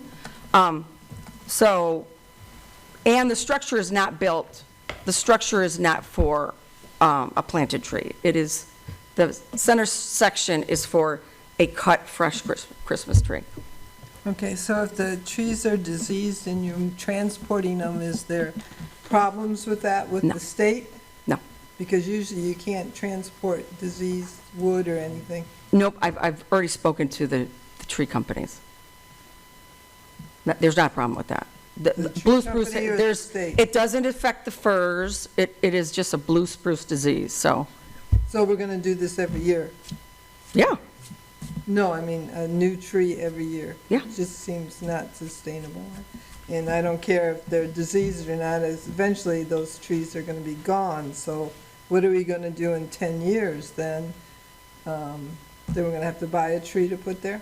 Nope, we'll do a fir tree, or if that's the case, then it didn't cost anything, we put it in storage, we don't use it.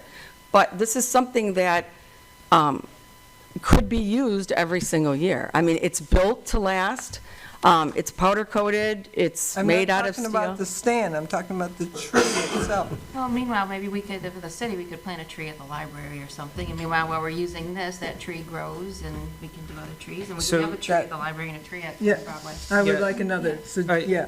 I find this notion of this side of Marine City not having decorations to be a Yes. fairly compelling one. It's Yeah, it's a does good point. Parker has businesses on it too and needs, Yeah. you know, you talk about extending downtown into right around Broadway. Okay, that's important. But what about, you know, down here as well, not getting anything, not extending it? So I do find this compelling, and I would like us to look into, if we can with the library property, put a tree there. I think that would also be a nice space to move towards. So I think You- that's a you- great idea for the city to do, Yes. absolutely. And you've got, you said, the city. maybe 4 trees lined up, right? And give us that are donating trees. And you might get more over the next couple of years, since this disease isn't going to go away in a year for these trees. But we should be moving towards this as well, and sustainably think both of how we do this year after year, but also how we extend Christmas Yeah. through all of Marine City, not just 1 or 2 or 3 Yes. streets, right? I- And I- bring it I down here agree. too. Right, But but I mean to say, your idea is great. This is Yeah. working for me. I like it. And are you asking for us to support the last 1,100 that you needed? No, so I had gone to the Community Economic Development Board, you know, to ask for the funds, but it was not put onto, so anyways, I am pretty confident that we will get the money that's needed to do this, so I don't really need anything from the I city. think the only thing that's asking is to approve the placement of that Correct. tree. So they could That's put what's their needed. on. I wanted to make sure the financial Yes. ask as we were going through this. And then what, as an addendum, and sorry to keep you up there for a That's moment, okay. but what steps do we need to do as the city commission to start exploring the library for a tree and what that We process could make that another agenda item on Yeah. another night, so we could bring that up. Who will put this up, take it down, and Right. do all that? Who's doing that? I'm working with, well, we're going to be probably, I mean, I'll be honest with you, you guys kind of approved this because it was added in the Twinkling Forest. So there was a sentence on there that said And a Christmas tree. But we didn't that we see would any, be adding a Christmas tree Right. on the Twinkling Forest. So, I guess if the city helped anyway, then they would bill us for their services to help us. no, I'm just trying to figure it out, because I know our DPW guys, he does a lot. I don't want to overwhelm. Okay, so Well- this is something we are doing for the city, for the community, for art, And that's, no, for our businesses, for the organization. So, I mean, yes, it would be great to have help, especially because it's your property and we do need to plug into electricity. Yeah. So I would rather it be under, you know, the just a question. yeah, the eyes want- of somebody. I just want to make sure our city manager, he's, Get a hold of me, we'll be glad to help. Yes. We all work yeah, together. he, So our hope, we don't know for sure, but our hope is to get it up for Maritime Christmas. We don't know 100%, but we're trying. So we just need the motion tonight to approve the placement. And then we can get all that worked out. Should we put a time limit, I mean, 4 years or something like that, so we have time to plant another tree and then we can always move it over there? Or do we just No, approve we're it gonna, blank? we're gonna talk about the planting of the tree another meeting. We're gonna put that as an agenda item at another meeting. Maybe and then we'll we're just gonna do talk one about over there, planting. yeah. Yeah, okay. Does this placement decision get made for indefinite, or is it just 1 year? Just for this year. Okay, we revisit next year. Okay, that's fine. I think that's So what's being asked. can I just, so, for instance, a lot of people want us to put it in Drake Park.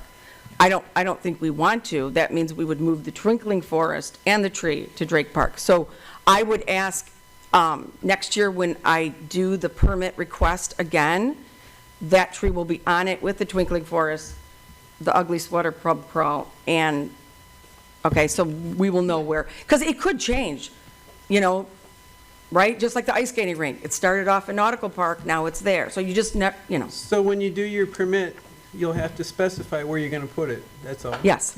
Yeah, okay. Yep, like the twinkling forest is 300 Broadway. Yeah. All right, that sounds good. Will this be the tree that Santa lights magically No. for the, No, so the tree that Santa's going to light is a group of us, again, Cheryl, myself and a couple other people, are the ones that purchase the lights, the decorations, the tree, the garland, that we decorate the for Holly? the bandstand for Santa, which I just noticed today that the stand for the tree is broken. So we're going to have to figure out, we're setting up tomorrow, so we're going to be decorating tomorrow. So, but, I mean, my question too, I mean, do I need a permit? We probably needed a permit to be doing that, because we are on city property. You mean in the gazebo? Yep. That's kinda covered under the parade part, isn't it? Because she uses that for the, I mean, she just uses the tree in there, that's all she uses.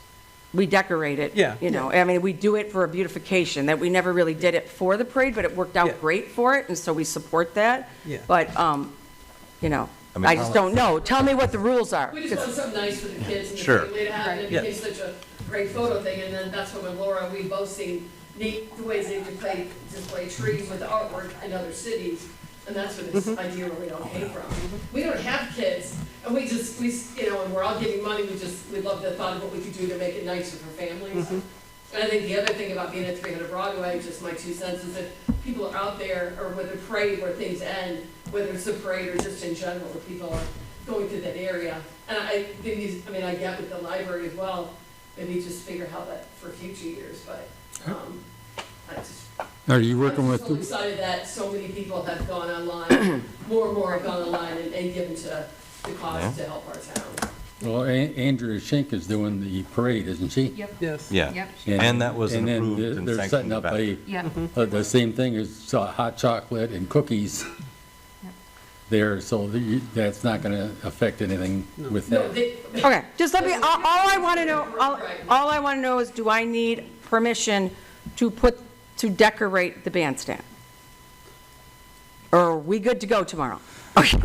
No, I think you're good to go. You've got the twinkling forest, we got it covered with holly jolly Okay. for the bandstand. I think we're gonna go tonight. We just need the motion to approve the placement of Okay. that community tree at 300 Broadway. I will make a motion to approve the placement of the community tree at 300 Broadway. Support. Any other discussion? Roll call, please. Commissioner Hendrick, Yes. Commissioner Clausen, Yes, Commissioner O'Brien, Yes. Commissioner Berg, Yes, Commissioner Ross, Yes. Mayor Vandenbosch, Yes. Commissioner Bryson. Yes. Motion carried. Okay, on to 13A for city attorney report, please. No report tonight. Okay, B, the city manager. I gave you 5 pages of reading enjoyment just prior to the meeting. Enjoy. And I did bring my copy because I was gonna thank you for, again, a very detailed report that you provide us. Okay, and then reports from department heads. We just had 2 bail out on us in Yeah. the corner, One left. so. I think they Jason, got you got Scott anything? ready to give their report. Oh, So, are you giving the report? giving the report? Oh, Thank you. The city clerk. I have nothing tonight, Madam Mayor. Thank you. So now we're on to commissioner privileges and liaison reports, and we'll start with Commissioner Clausen. well, the planning commission met, and the at the planning commission, they approved the concept of the housing down there by the Kmart, or not Kmart ones, but the plaza down there that goes out to King Road. So that they're going to do it in phases. So that was approved. So now we just have to wait for the main design stuff and stuff to come through. So otherwise, the Santa Parade, everybody come out. They usually do. So we're about ready to go. And I know the Santa sled is all done and ready to go. So everybody have a good holiday and be careful. We got turkey to be eaten, so don't eat too much of it. That's all. Thank you. Thank you. Commissioner Bryson. Just like to wish everyone a happy Thanksgiving. Mostly happy Thanksgiving to all. This is a nice time of year to check in on family, friends, make sure people are doing okay. Snowed today, so we're getting into icy territory. Be careful with that on the roads. With that, brief tonight. That's it. All right, Commissioner Ross. All right. One brief thing just in relation to the Planning Commission and what was formerly known as Kmart Plaza, but Riverside Plaza. I had gotten a lot of feedback from residents asking, like, why is the Kmart sign still up there? Well, it is no longer. Yeah, So, in any case, I think city manager is owed some thanks for poking the bear on that one, but it looks great. I'm here to tell you that, again, as I've mentioned before, and many people have reached out to me, the city does have an opportunity to get a free road diet from MDOT this coming spring if we, a commission, can make a resolution either by the end of 2024 or early 25. So the road diet would be along Parker Street between West Boulevard and Chartier, bring us from 4 lanes undivided to 3 lanes with, lane each way, center turn lane, and then buffer lanes on each side. So things to remember, that the road diet is a first step in investing in the west side of town, in this side of town, in the neglected side of town. It's worked wonders in St. Clair from an investment and pedestrian safety perspective. Please don't look at the traffic situation up there, as they have roughly double the traffic volume that we do in that stretch of road. And this can all be confirmed on GIS data through the state. So I've heard so many times, Water Street gets all the attention, and where's the attention for Parker Street? This is our chance to bring that type of economic opportunity to this side of town, to allow a walkable community, one where we can easily walk to the library, walk and see that beautiful tree out front that we hope to get going here. And Algonac also just created one. I reached out to Rocky Gillis, and he sent me many good words about how their road diet is going, and how everybody that, kind of thought it was the dumbest idea ever has kind of changed their tune and said, you know what, this is really nice. So it's an enticement not only for our businesses, but think about people moving to the area. I mean, walkability is a key metric on lots of business agendas, and when people are selecting a location to live. So let's let Marine City not be a flyover community along M29. Let's let it be a place to make your place. So in any case, that's all I'll say on that for now. But again, we do have this, and I have requested that it be a forthcoming agenda item.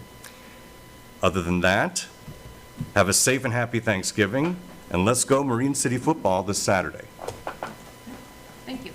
Commissioner Roy. Just a safe and happy Thanksgiving. Be aware that it's supposed to be one of the busiest travel holidays and years, so be prepared and pay attention out there. Thank you. Commissioner Hendrick. All right. One thing, if we get into the road diet thing, I would suggest we have a separate meeting for that. Anyway, I'm going to go on to, don't forget the parade next Tuesday, and then the Old Newsboys will be out that Friday and Saturday, the 29th and 30th, selling the papers, so try to be careful, don't run them over. we'll all be standing on the corners. But the other thing I want to bring up too is, we have sign up for the kids, and they have till December 1st to get in there. We had 247 last year. We're only at 147, and I'm worried that a lot of people aren't getting the message out to get this done. So I'd like to get some of the information, if we could put it on the city site. And if anybody knows a family with children in the Marine City Area Fire Authority section, and it's from babies all the way through to 12th grade, as long as you live in the fire district, all you have to do is send the parent's name, address, phone number, the kid's information. We have all that, and we have a web page, onbofmc24@gmail.com. And then they have to put them in by December 1st. So if you know any families in need, please let them know to get this information in there, because we have the stuff to help these kids. We need more kids, and we figured it was going to be worse this year because of the economy. I mean, at one time, we were up to 500 one year. So I don't know if people just aren't paying attention right now, but if anybody knows any kids that need anything, please recommend them to put in for, or contact any of us, and I'll give you that Just information. send it all, please, plus the address, please. Yeah, I got a little note there to send all that to you. And I think that's happy holidays from me too, and that's it. I have a question. May I have permission to write that on the signs that are in my yard? The web address? Oh, yeah, I'll send you the information. Okay, please. All right, just a couple quick things. Like we had just talked about, we had a CD meeting last week. We did have Dan Casey from EDA there. He talked about readiness site grants that they had available. And we had Katie Higgs from the MEDC there, and she talked about redevelopment ready cities. I want to thank everybody who participated with our master plan and rec plan. Again, that we did get those passed tonight. And then with Marine City, what Commissioner Ross had just said, they do play this Saturday, 1 o'clock in Novi. And once we win that game, then we would play the winner of Boyne City versus, I think it was Lansing Catholic at Ford Field. So we're one game away from Ford Field. And remember, if you're going to the game this Saturday at 1, I believe you have to go on GoFans app to get your tickets ahead of time. They're not taking cash for tickets or anything once you get there. So with that, we will go into closed session. We're going to consider the purchase or lease of real property under MCL 15.268D. City Commission will be moving into the closed session, but once we are done, we will enter back into open session. And any action will be taken only upon returning into open session. And with that, can I get a motion to enter into the closed session? So move. Support. Okay, roll call, please. I'm sorry, who was the support? Sean and Bill were pretty much a tie. Yeah. Thank you. Bill can have it. Commissioner Speed Clausen. of sound, I'm Sean gonna was call first. Yes. Dance off. Commissioner O'Brien. Yes. Commissioner Rohr. Yes. Commissioner Ross. Yes. Mayor Vandenbosch. Yes.